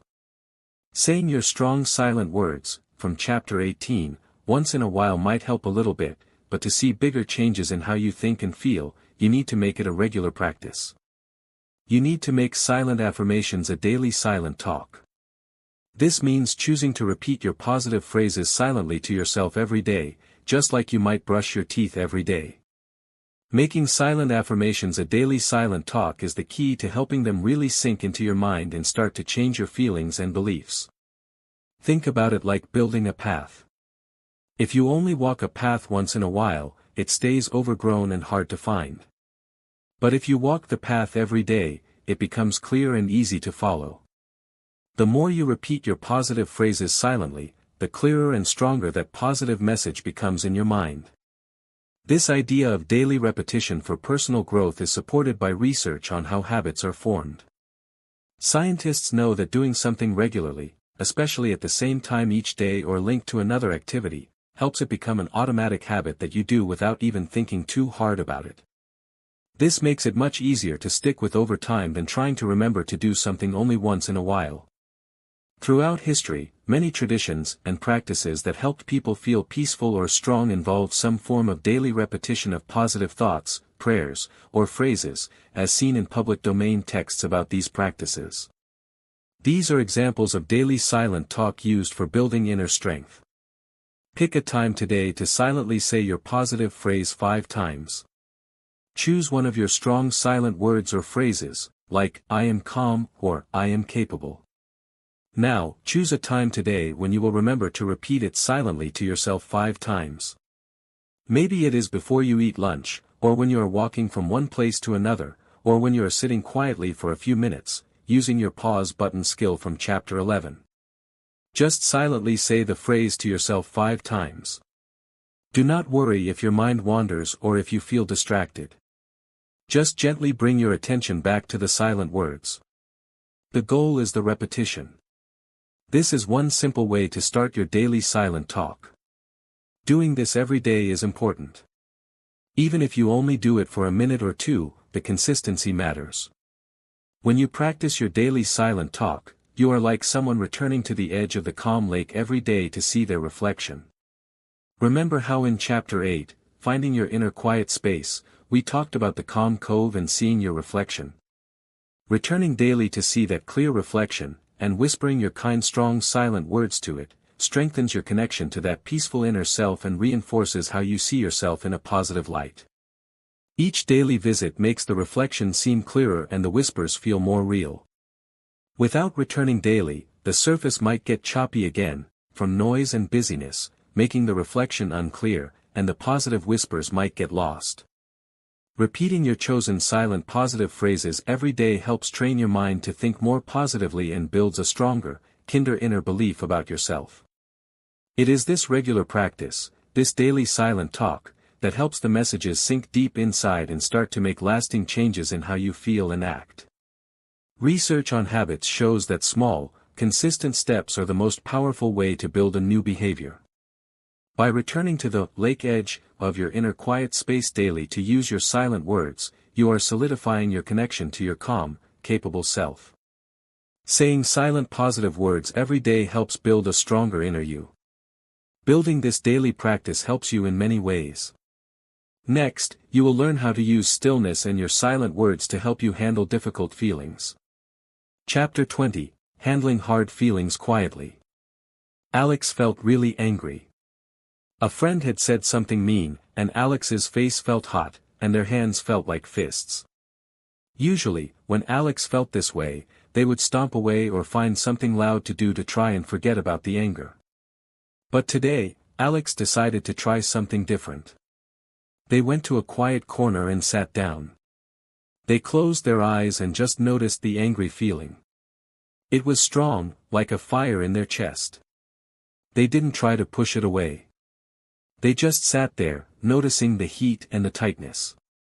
After a few minutes, the feeling started to change a little. It wasn't gone, but it didn't feel so overwhelming. It was like learning to feel feelings quietly. Everyone feels hard feelings sometimes. You might feel angry, sad, scared, frustrated, or disappointed. These feelings can feel big and uncomfortable. Our first thought might be, I don't want to feel this. We might try to make the feeling go away by getting busy, eating something comforting, watching TV, or talking loudly about something else. Remember the habit of busyness, chapter 5. But trying to push feelings away is like trying to hold a beach ball underwater. It takes a lot of energy, and the ball just keeps popping back up. Pushing feelings away doesn't make them disappear, it often just makes them stronger or makes them show up in different ways, like headaches or feeling grumpy all the time. A more helpful way is to gently let yourself feel feelings quietly. Mindfulness is a way of paying attention on purpose, without judging what you notice. Techniques from mindfulness, used in psychology to help people with difficult emotions, teach us that we can notice our feelings without letting them take over. Research shows that when people practice simply observing their emotions, like watching them come and go, the feelings often become less intense. You are not fighting the feeling, you are just noticing it. This helps you learn that you can have a difficult feeling without being completely controlled by it. There are old stories, maybe from public domain collections about courage or wisdom, where people facing very hard challenges found inner strength not by pretending they weren't scared or sad, but by calmly accepting those feelings and moving forward anyway. This is an example of learning to feel feelings quietly even in the face of great difficulty. Notice one feeling you have right now without trying to change it. Take a moment to be still. Close your eyes if you feel comfortable. Gently bring your attention inside. Is there any feeling present right now? Maybe it's a big feeling, or maybe just a small one. It could be tiredness, peacefulness, a little worry, or excitement. Whatever feeling you notice, try to just be with it. Do not try to make it go away. Do not tell yourself you shouldn't feel that way. Just notice its presence. Where do you feel it in your body, using the skill from chapter 9, listening to your body? Is it a tightness, a warmth, a fluttery feeling? What color or shape might the feeling be if you could see it? Just notice. This practice of noticing without judging is the core of learning to feel feelings quietly. Imagine you are sitting in your inner quiet space, chapter 8, perhaps in the calm cove by the lake. Suddenly, you see dark clouds gathering over the main part of the lake, and a storm begins. The wind makes big waves. This storm on the lake is like a difficult feeling appearing inside you. Instead of jumping into the stormy water or running away, you stay in your safe, calm spot. You can see the storm. You notice the dark clouds, the difficult thoughts, the wind, the strong energy of the feeling, the waves, the ups and downs of the emotion. But you are in a safe place, watching the storm pass over the lake. You are allowing the storm, the difficult feeling, to be there, knowing it will not last forever and that you, in your calm spot, are not the storm itself. You are watching it. Learning to feel feelings quietly is like watching the storm pass from your safe place. You acknowledge it is happening, you feel its effects from a distance, but you are not swept away by it. You can learn to notice difficult feelings with gentleness and allow them to be there without letting them overwhelm you. By practicing stillness and awareness, you create a safe inner space where you can feel feelings quietly. You learn that feelings are like storms on the lake, they come, they are powerful, and then they pass. You are the calm shore, the quiet cove, the stillness beneath the surface, capable of witnessing the storm without being destroyed by it. Research confirms that observing emotions helps reduce their intensity. You can sit with difficult feelings quietly without letting them take over. Feeling comfortable with difficult emotions is a big step. It prepares you for deeper experiences of stillness. Next, you will begin to prepare for a longer challenge, a full day of silence. Chapter 21, The 24-Hour Silence Challenge. Leo had been practicing his quiet moments. He took short pauses during the day. He tried having a quiet morning sometimes. He practiced just sitting still for a few minutes. He was learning to notice his breath and his body. He felt a little bit more peaceful inside. Now, he felt ready for a bigger adventure in stillness. He decided he wanted to try not talking for a whole day. Just 24 hours without speaking any words aloud. The idea felt a little bit exciting and a little bit scary at the same time. This bigger practice is called the Day of No Talking. You have been building a strong foundation for stillness by practicing short quiet moments, like using your pause button, Chapter 11, and having a quiet morning time, Chapter 15. You have learned that silence is not just empty space, Chapter 6, and that you can find a quiet space inside, Chapter 8. Now, if you feel ready, you can take a bigger step into stillness. This is the Day of No Talking. It means choosing, on purpose, not to speak any words aloud for a full 24 hours.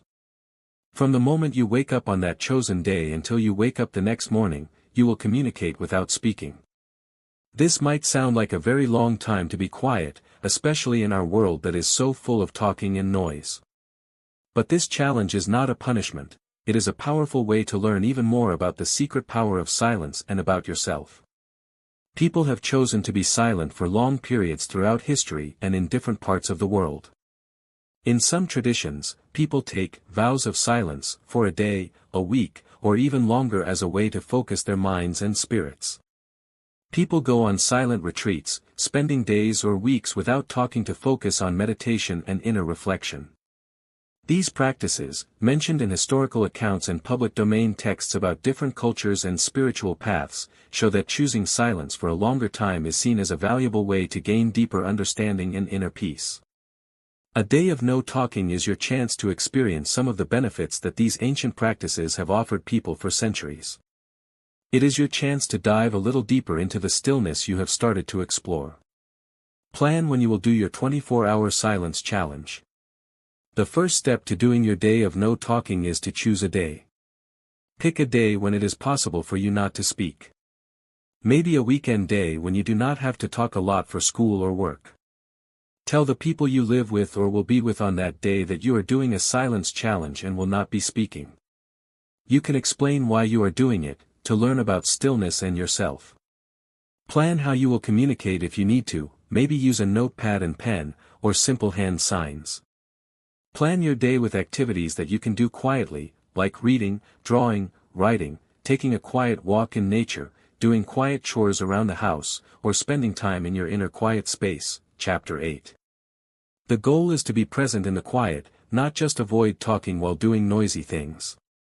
Think about the lake again.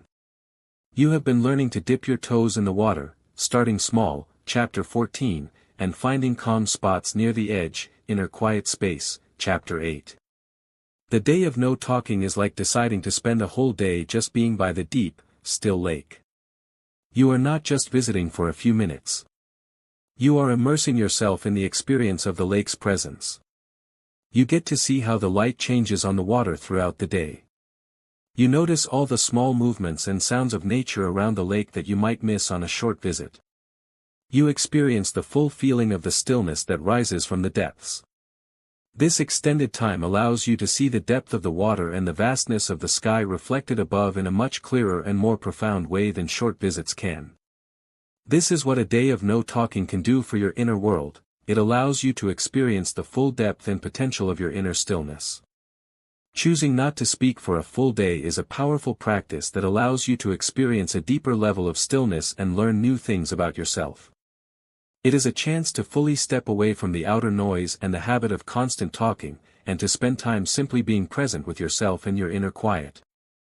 Research on silent retreats highlights their ability to reduce stress and increase self-awareness. By undertaking your day of no talking, you are stepping into this tradition of deep personal exploration through silence. A full day of silence can show you many new things about yourself. During your silence day, you will notice many things. Next, you will learn what kinds of experiences and insights might come up when you are not talking. Chapter 22, What Happens During the Challenge. Sarah woke up on the morning she had chosen for her day of no talking. The first few minutes felt normal, but as soon as she thought about saying, "Good morning," to her parents, she remembered she couldn't speak. It felt strange. As the morning went on, she noticed how many times she wanted to say something, to ask a question, to share a thought, or just to make a sound. It was harder than she thought it would be. But then, she started noticing other things. She heard the clock ticking on the wall, a sound she usually didn't hear. She noticed a tightness in her shoulders she hadn't felt before. Thoughts popped into her head more clearly, both happy ones and some worries. The day of silence was showing her new things about herself. This is what the day shows you. When you stop speaking for a whole day, something interesting happens. The outer world might seem to quiet down for you because you are not adding your own sounds to it. But your inner world can feel louder at first. All the thoughts and feelings that you usually distract yourself from by talking or being busy, remember the habit of busyness, chapter 5, start to come forward. This is a big part of what the day shows you. It is a chance to see what is really going on inside you when you are not constantly expressing yourself or reacting through words. People who have spent time in silent retreats or chosen periods of solitude often talk about this experience. Scientists who have studied the effects of being alone and in quiet environments have also noted that when external distractions are removed, people become much more aware of their internal experiences, their thoughts, feelings, and body sensations. Accounts from people who have completed silent retreats, sometimes shared in public domain writings about these practices, describe an initial period of restlessness, boredom, or uncomfortable feelings. But after that, many find a deeper sense of calm, clarity, and important insights about themselves. This is because the silence gives space for things to surface. This is what the day shows when you commit to a full day without speaking. It is a chance for things hidden beneath the surface to appear. Think about what might be easy or hard about not talking for a day. What thoughts came to your mind? Maybe you thought it would be easy because you like quiet. Or maybe you thought it would be very hard because you love to talk. Both are possible. During your day of no talking, you will likely have a mix of experiences. You might notice how often you feel the urge to speak, or how you use talking when you feel uncomfortable. You might become more aware of small sounds in your environment that you usually do not pay attention to. You will probably notice your thoughts more clearly. Remember, thoughts are like clouds, chapter 10, both helpful and unhelpful ones. You might feel your emotions more intensely, like we discussed in handling hard feelings quietly, chapter 20, because you are not using talking as a way to push them away. All of these experiences are what the day shows you about your patterns, your habits, and your inner landscape. Think again about spending a whole day by the deep, still lake, like we talked about preparing for in chapter 21. You are not just looking at the surface or running around the edge. You are sitting there, present with the stillness. As you sit there, and the water remains calm, you start to see into the water more clearly than ever before. You begin to see all the plants growing at the bottom, the rocks and sand, and maybe even small fish and other creatures swimming around. These things were always there, part of the lake's reality, but you couldn't see them when the surface was choppy with waves, noise, or when you were just busy moving by the edge, busyness.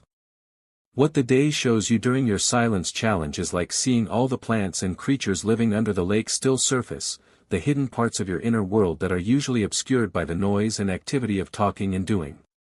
You see the rich, complex life happening within you.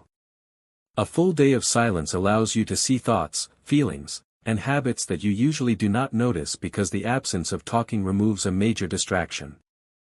It can feel challenging at times, bringing up restlessness or difficult emotions, but it is also a time of deep learning and self-discovery. This is what the day shows you, the reality of your inner landscape when the outer noise is silenced and the constant flow of words is stopped. It's a unique glimpse into the depths of your own being, revealed by the stillness. The silence challenge brings up feelings and thoughts you do not usually notice. Even without speaking, you will find new ways to connect with the world. Next, you will learn how to communicate with others and yourself without using any words. Chapter 23, Learning to Communicate Without Words. During her day of no talking, chapter 21, Sarah needed to ask her dad for a glass of water. She couldn't just say, "Dad, can I have some water?" She pointed to her empty glass. She pointed to her mouth. She made a drinking motion with her hand. Her dad watched her actions and understood. He smiled and got her the water. Sarah realized that even though she wasn't using words, she could still communicate and connect with others. She was learning to talk without speaking. We use words to communicate all the time. We talk to share ideas, ask questions, tell stories, and share how we feel. But words are only one way that people understand each other. Humans have many other powerful ways to communicate that do not involve speaking aloud. These are called nonverbal communication. Your face, your eyes, your hands, your body posture, all of these things are always sending messages to the people around you. The Silence Challenge, your day of no talking, gives you a special chance to notice and practice these other ways of communicating. It teaches you how to talk without speaking. Scientists who study communication have found that a very big part of how we understand each other comes from nonverbal signals, even when we are talking. Our facial expressions can show if we are happy, sad, angry, or surprised. The way we stand or sit can show if we feel confident or shy. Hand gestures can help explain things or show what we mean. Research in psychology has looked at how powerful these nonverbal cues are. Think about places where people cannot talk easily, like under the water, or in very noisy factories, or even in libraries where people need to be quiet. People in these places find ways to communicate using hand signals, writing notes, or using their faces and bodies. Musicians in an orchestra communicate without talking during a performance. Dancers tell a story with their bodies without saying a word. These are all examples of how we can talk without speaking. Try using only hand signs to ask for something simple. Right now, try to show someone near you something simple using only hand signs and facial expressions. Maybe show them you are hungry, or that you like something, or that you are tired. See if they understand you. This little practice shows you that communication is much wider than just spoken words. During your day of no talking, you will rely more on these methods. You will find yourself naturally using more hand gestures, making clearer facial expressions, and maybe writing more notes. You will also become more aware of the nonverbal messages that other people are sending you. You might notice their mood from their body language, even if they do not say how they feel. It is like going to the lake and learning to understand the silent language of nature that is happening all around. The way the leaves rustle in the trees tells you about the wind. The patterns the ripples make on the water, when it is not perfectly still, can tell you about small movements in the water or air. The calls of different birds tell you about what is happening in the environment. Nature is constantly using a silent language to communicate. The Silence Challenge helps you tune into this kind of silent communication in the world around you, and in the people around you. You learn to talk without speaking and to listen to others who are talking without speaking. By practicing your day of no talking, you become more skilled at sending and receiving messages without relying on words. This can actually make you a better communicator even when you are talking, because you will be more aware of the nonverbal signals you and others are sending. It helps you connect with people on a deeper level, beyond just the words. Research on communication shows that people who are good at understanding nonverbal cues are often better at connecting with others. The Silence Challenge forces you to pay attention to these often missed signals. It is like spending a whole day by the lake, learning to read the subtle signs of the environment. This deeper understanding of nature's silent language makes you more aware of the world around you. Similarly, learning to talk without speaking and listen nonverbally makes you more aware of the people around you and of your own body's messages. Remember listening to your body, Chapter 9. Not speaking aloud for a day helps you discover and practice other powerful ways to communicate and understand through your body, face, and actions. It shows you that connection and understanding are possible even without words. By learning to talk without speaking, you tap into a deeper, more fundamental way that humans and even nature communicate. It is like learning to read the silent language of the world around the calm lake. Not speaking teaches you other powerful ways people connect and understand each other. This deep listening isn't just for the world around you, it helps you listen even more deeply inside yourself. Next, you will discover how silence helps you hear your own true self more clearly. Chapter 24, Deepening Your Inner Listening. Sam had been feeling unsure about what kind of art they really wanted to make. Friends suggested different things, and online videos showed many styles. Sam felt pulled in many directions, not sure which felt right. During their day of no talking, chapter 21, Sam spent time just sitting quietly, looking at the trees outside, and drawing without trying to copy anyone. Without the sounds of other people's opinions or the constant ideas from online, Sam started to get a clearer feeling about the colors and shapes that felt most like their own. A quiet knowing started to bubble up. Sam was learning to listen deep inside.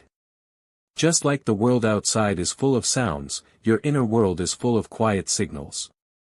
These are the whispers of your intuition. Remember losing your inner compass, chapter 4, the subtle feelings in your body, listening to your body, chapter 9, the deeper emotions beneath the surface, handling hard feelings quietly, chapter 20, and the quiet knowing of what is important to you, your values and needs. When the outer world is noisy and busy, it is very hard to hear these quiet inner signals. But when you create silence and stillness, especially during a long period like your day of no talking, you turn down the volume of the outside so you can tune into the quiet sounds from within. This is how you listen deep inside. It is a way to connect with the part of you that knows what is true for you. In psychology, looking inward to understand your own thoughts, feelings, and motivations is called introspection. While it can sometimes be challenging, introspection is a way that we gain self-knowledge, we learn who we are and what we truly want. Throughout history, in many different cultures and traditions, people seeking wisdom or self-understanding have used periods of silence and quiet reflection for introspection. Public domain stories often tell of wise figures or seekers who went away from the noise and distractions of everyday life to spend time in solitude and contemplation, finding answers and clarity within themselves. These are examples of using silence to listen deep inside.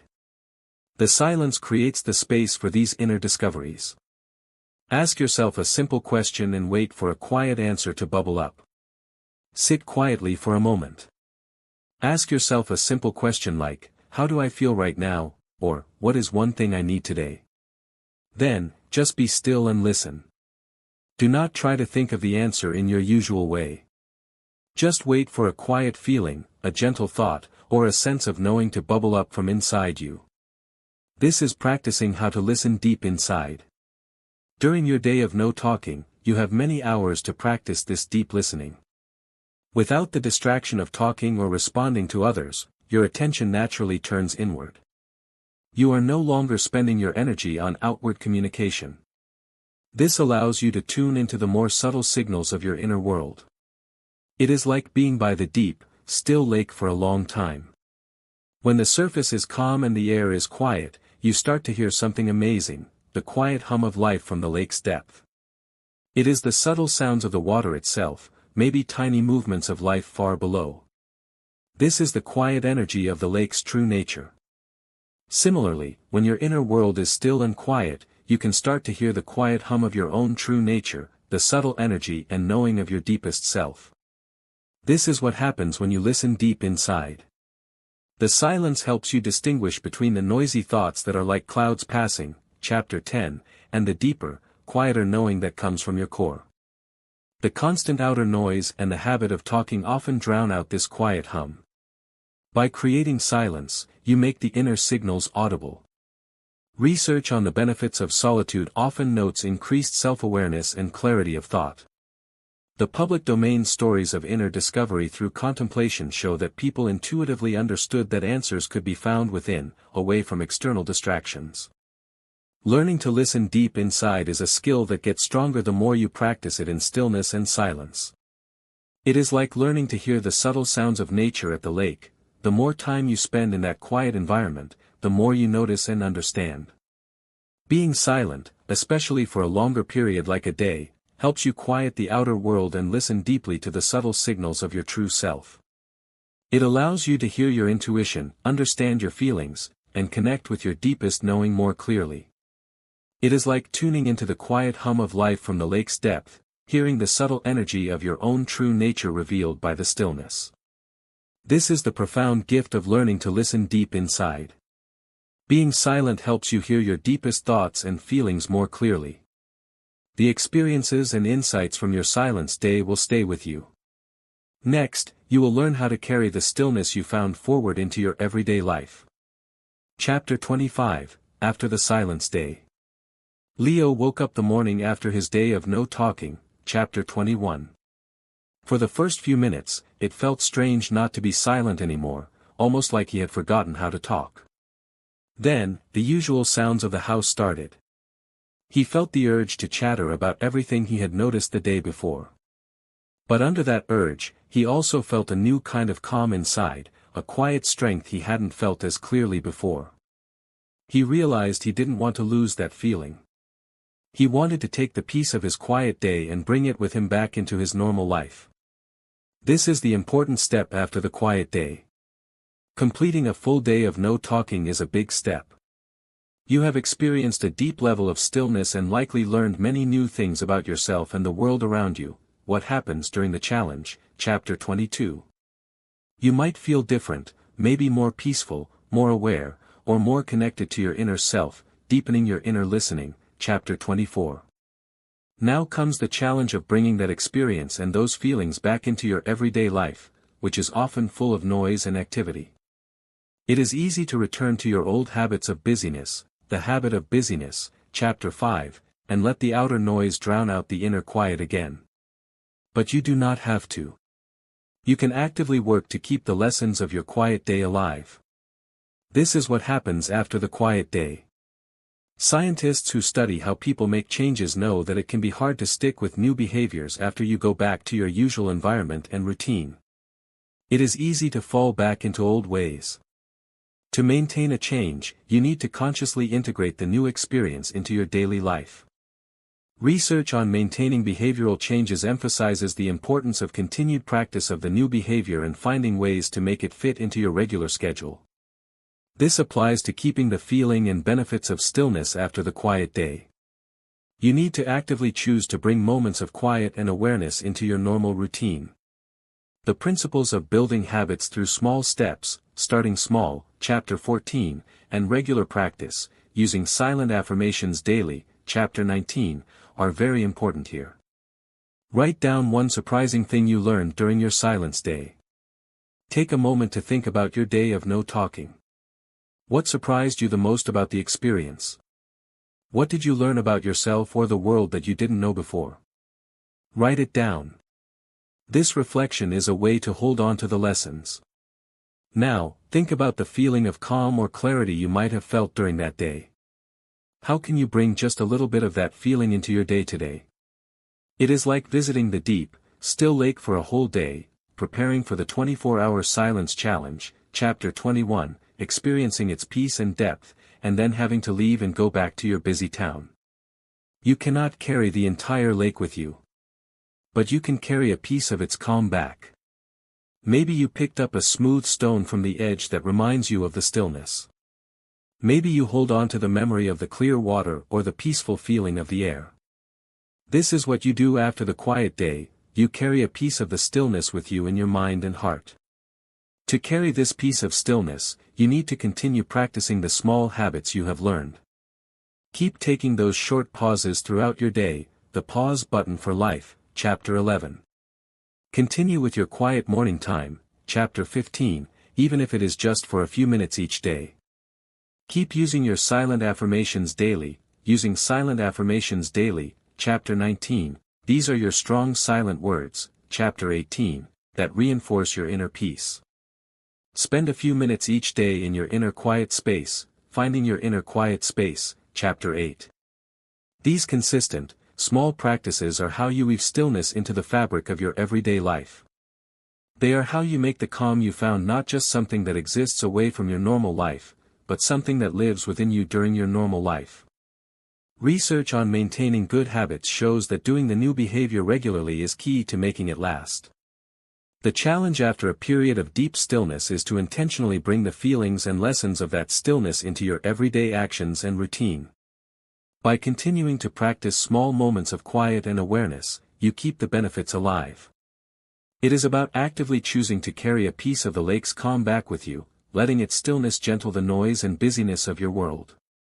Keep the lessons from your silent day alive in your regular life. Making stillness a regular part of your life is a powerful choice. Next, you will learn how to choose stillness in different moments throughout your day. Chapter 26, Making Silence a Daily Choice. Remember how Lily used to feel tired and stressed from all the noise, Chapter 3. And how Alex was always doing something, avoiding stillness, Chapter 5. They learned that finding quiet moments helps, Chapter 14, Chapter 16. Now, the next step is to make these moments a regular part of every day. It is not just about practicing stillness at a special time or in a special place anymore. It is about making stillness something you choose throughout your day, no matter what is happening around you. It is about making silence a daily quiet choice. You have learned that silence is powerful, Chapter 6, and that you can find a quiet space inside yourself, Chapter 8. You have practiced sitting still for short times, Chapter 14, and even done a longer silence challenge, Chapter 21. You have seen how stillness can help you focus and worry less, Chapter 13, and how it can bring new ideas, Chapter 12. Now, the goal is to bring these moments of peace into the normal flow of your everyday life. This means making daily quiet choices. It means actively looking for chances to be still, even for just a few seconds or a minute, and choosing to take them. Scientists who study habits and how people stick with new behaviors know that the easiest way to make something a regular part of your life is to link it to things you already do. This is called creating a habit loop, where a trigger, like finishing a task or waiting in line, leads to a behavior, taking a short pause, and then a reward, feeling a little calmer. Research on mindfulness practices shows that incorporating short moments of mindful awareness, which often involves stillness and quiet attention, into everyday tasks can significantly reduce stress and increase overall well-being. This research supports the power of making daily quiet choices. It shows that these small moments add up over time to make a big difference in how you feel and how your mind works. Find one short time today to just be quiet, even for a minute. Look at your schedule or think about what your day is like. Where are the little gaps or transitions? Waiting for the bus. Walking between places. Before you open a door to go into a new room. After you finish one school assignment and before you start the next. When you sit down for a meal. These are all opportunities to make a daily quiet choice. Instead of immediately talking, looking at a screen, or rushing to the next thing, choose stillness. Just stop for a few seconds or a minute. Breathe. Notice what you notice, using your skill from listening to your body, Chapter 9. Let your thoughts be like clouds passing, thoughts are like clouds, Chapter 10. This is a conscious choice to bring a moment of peace into that small space. Think of the lake again. Now that you have visited it and experienced its stillness, you always know it is there. Even when you are far away, in the middle of the busy town, your everyday life, you know that the calm lake exists, ready for your return. Making daily quiet choices is like remembering that your inner stillness, your own calm lake, is always there, ready for you to dip into it whenever you need it. You do not have to travel far or wait for a special occasion. You can access that peace here and now, in these small moments. Each time you choose stillness, taking a short pause, being quiet for a minute while waiting, you are connecting with that inner calm. You are reminding yourself that peace is not just somewhere else, it is inside you, always available. You have the power to choose stillness and quiet in small moments throughout your day, actively bringing peace into your regular life. Each daily quiet choice reinforces your ability to find calm amidst activity. It strengthens your connection to your inner peace and helps you navigate the noise and busyness of the world from a more grounded place.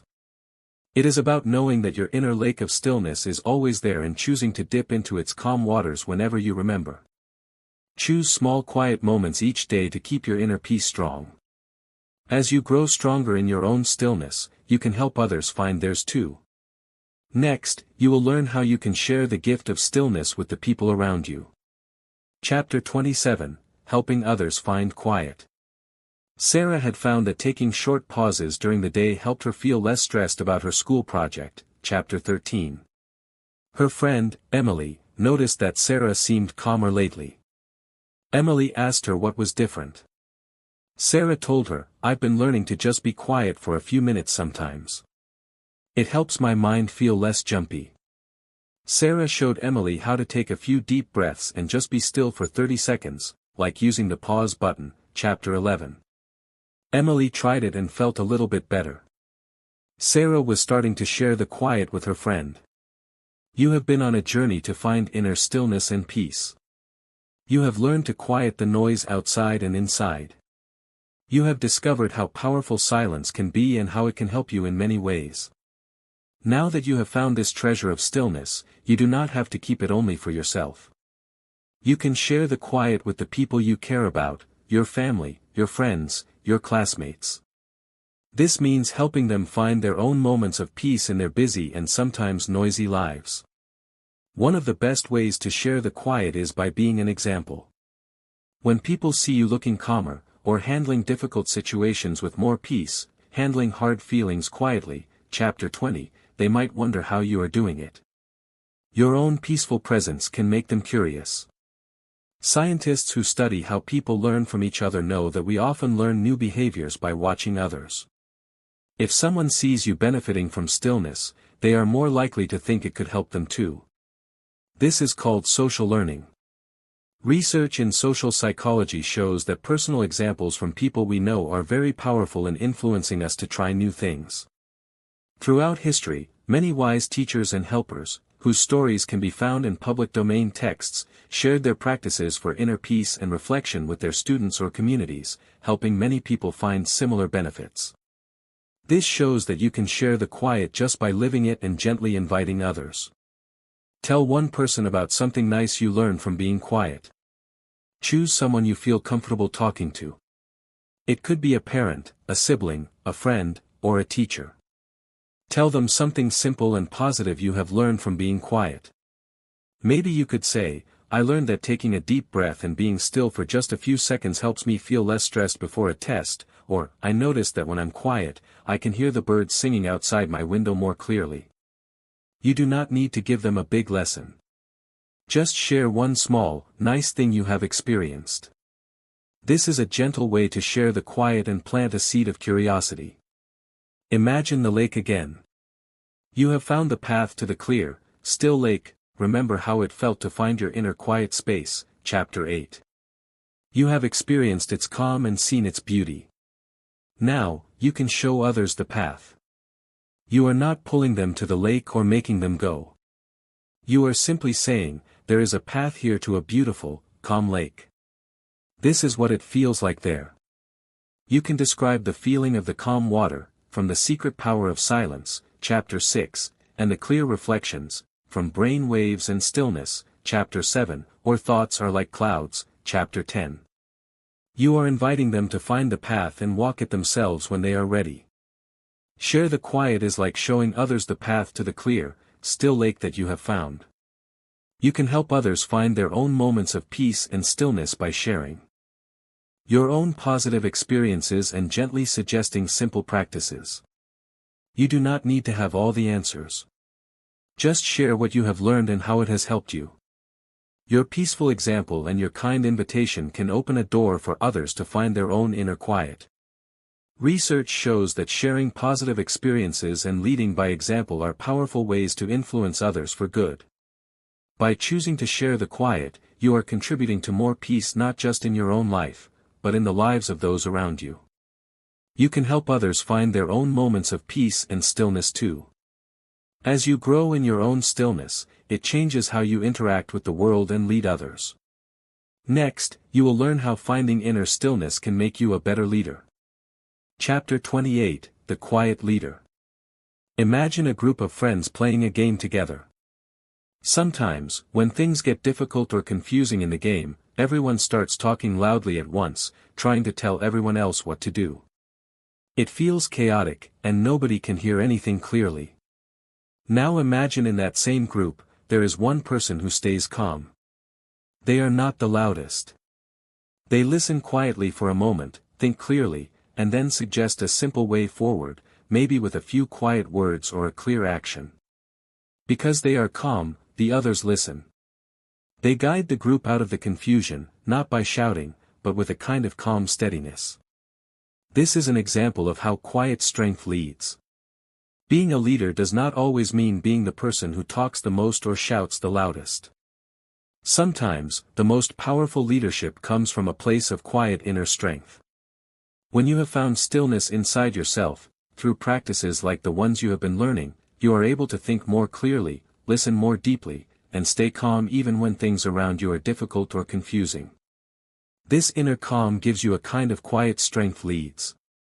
People often feel safer and more trusting around someone who is calm and steady, especially when they themselves feel stressed or unsure. Scientists who study how people lead groups or teams have found that different styles of leadership have different effects.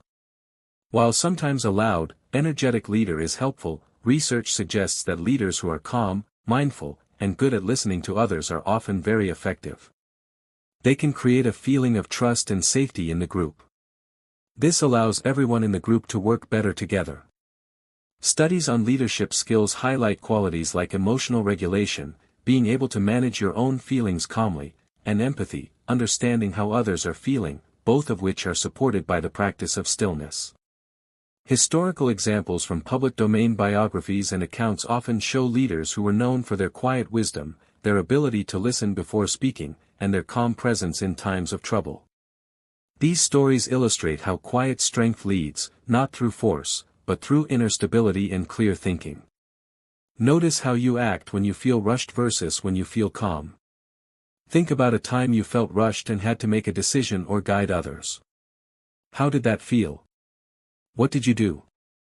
Now think about a time you felt calm and had to do something similar. How was that different? When you are rushed and noisy inside, your actions might be chaotic, and it is hard for others to follow you clearly. But when you are calm, your actions can be clearer, and your words, if you use them, are more likely to be helpful. This is the difference that inner stillness makes in leadership. It allows your natural wisdom and kindness to come forward and guide you. Think of the lake again. When the lake surface is very still and clear, like in The Secret Power of Silence, Chapter 6, it reflects the vast sky above. This sky can be like a guide, showing the direction of the sun or stars, showing the weather that is coming. The lake itself is quiet and still, but by reflecting the sky, it provides guidance for everyone who looks at it. It is not making noise or telling people what to do loudly.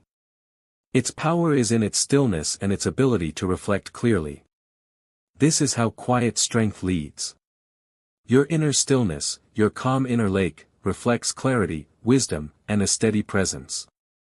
This clear reflection, this quiet strength leads, not by being the loudest voice, but by providing a stable, clear point that others can look to.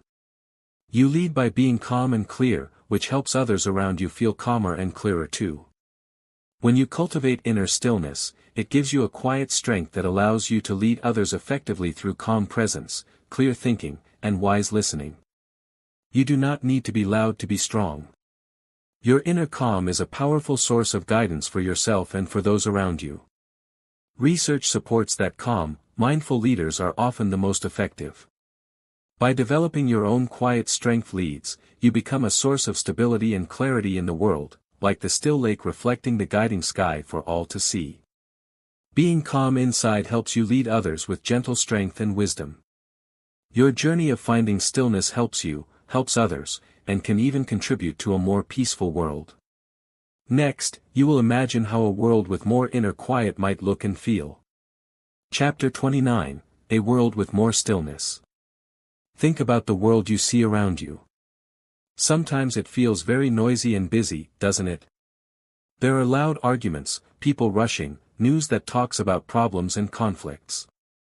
It can feel like there is not enough peace. Now, imagine if many more people in the world found the kind of inner quiet and stillness you have been learning about. Imagine if more people felt calm inside, were better at handling their difficult feelings quietly, Chapter 20, and listened more deeply to themselves and others, Chapter 24. How would the world feel then? Finding stillness for yourself is the first, important step towards creating a better, quieter world. You have experienced how finding stillness inside helps you feel calmer, more focused, Chapter 13, and more peaceful. You have learned that inner peace is a powerful thing. Now, think about what would happen if this powerful inner peace started to spread. It is like dropping a pebble into the calm lake. The pebble makes ripples that spread outward across the water. Your inner peace is like that pebble. When you find stillness inside yourself, it creates ripples that affect the people around you. When you are calmer, you are more likely to be patient and kind to others. When you listen to your inner voice, you are more likely to act in ways that are true to you and helpful to the world. Scientists who study how groups of people behave have ideas about how individual actions can influence a whole community or even the world over time. When many people choose to be calmer and more mindful, making silence a daily choice, Chapter 26, it can start to change the overall feeling of a place or even society. This is how your inner work helps create a better, quieter world. Historical accounts and public domain stories about people who worked for peace and kindness in the world often show that these people had a deep sense of inner peace themselves. They were able to stay calm in difficult times and influence others not through force, but through their steady presence and wise actions. Their inner stillness was a source of strength that helped them make the world a better place. This shows that working on your own inner peace is not selfish, it is a way to contribute positively to the world around you. It is a way to help create a better, quieter world. Think about one place in the world that could use more quiet. Maybe it is a busy city street, a crowded school hallway, or even a place where people are arguing. Imagine that place suddenly filled with a sense of calm, not by magic, but because the people in it have found a little more stillness inside themselves. When you feel calm inside, you are less likely to join in with shouting or arguments. You are more likely to listen carefully when someone is speaking, learning to communicate without words, Chapter 23. You are more likely to think before you react. When many people do this, it changes the energy of a place. Arguments might quiet down. People might find it easier to understand each other. This is like the stillness of one lake spreading its calm influence outward. The lake is peaceful itself, and that peace somehow gentles the air, the trees, and the land around it. It creates a calmer environment. Your inner stillness works the same way. It is a peaceful center, and its calm energy spreads to those around you, helping to make your corner of the world a little bit calmer and kinder. This is how your quiet strength leads, Chapter 28, not just in guiding others, but in creating a more peaceful environment around you. Every time you choose to take a short pause, Chapter 11, every time you choose stillness over busyness, every time you use your silent words to be kind to yourself, Chapter 19, you are not just helping yourself. You are adding a little bit of peace to the world. These small acts of choosing stillness add up. They create a ripple effect of calm that spreads outward. The research on social influence suggests that positive behaviors can be contagious. When people see peace and calm, it can encourage them to seek it themselves. The public domain stories of people who peacefully influenced the world remind us that one person's inner calm can be a powerful force for good. By cultivating your own inner stillness and peace, you contribute to a ripple effect of calm that can help make the world around you a little bit calmer and kinder. It is a powerful thing to know that your own inner work has a positive impact beyond just yourself. Your journey to find stillness is a gift to the world. It is about being a peaceful center, like the still lake, whose calm presence helps create a better, quieter world. If more people found inner quiet, the whole world could feel calmer and kinder. You have come to the end of this part of the journey. The path of stillness is always open, and the peace you have found is always within you. Keep practicing, keep listening, and keep sharing your quiet strength.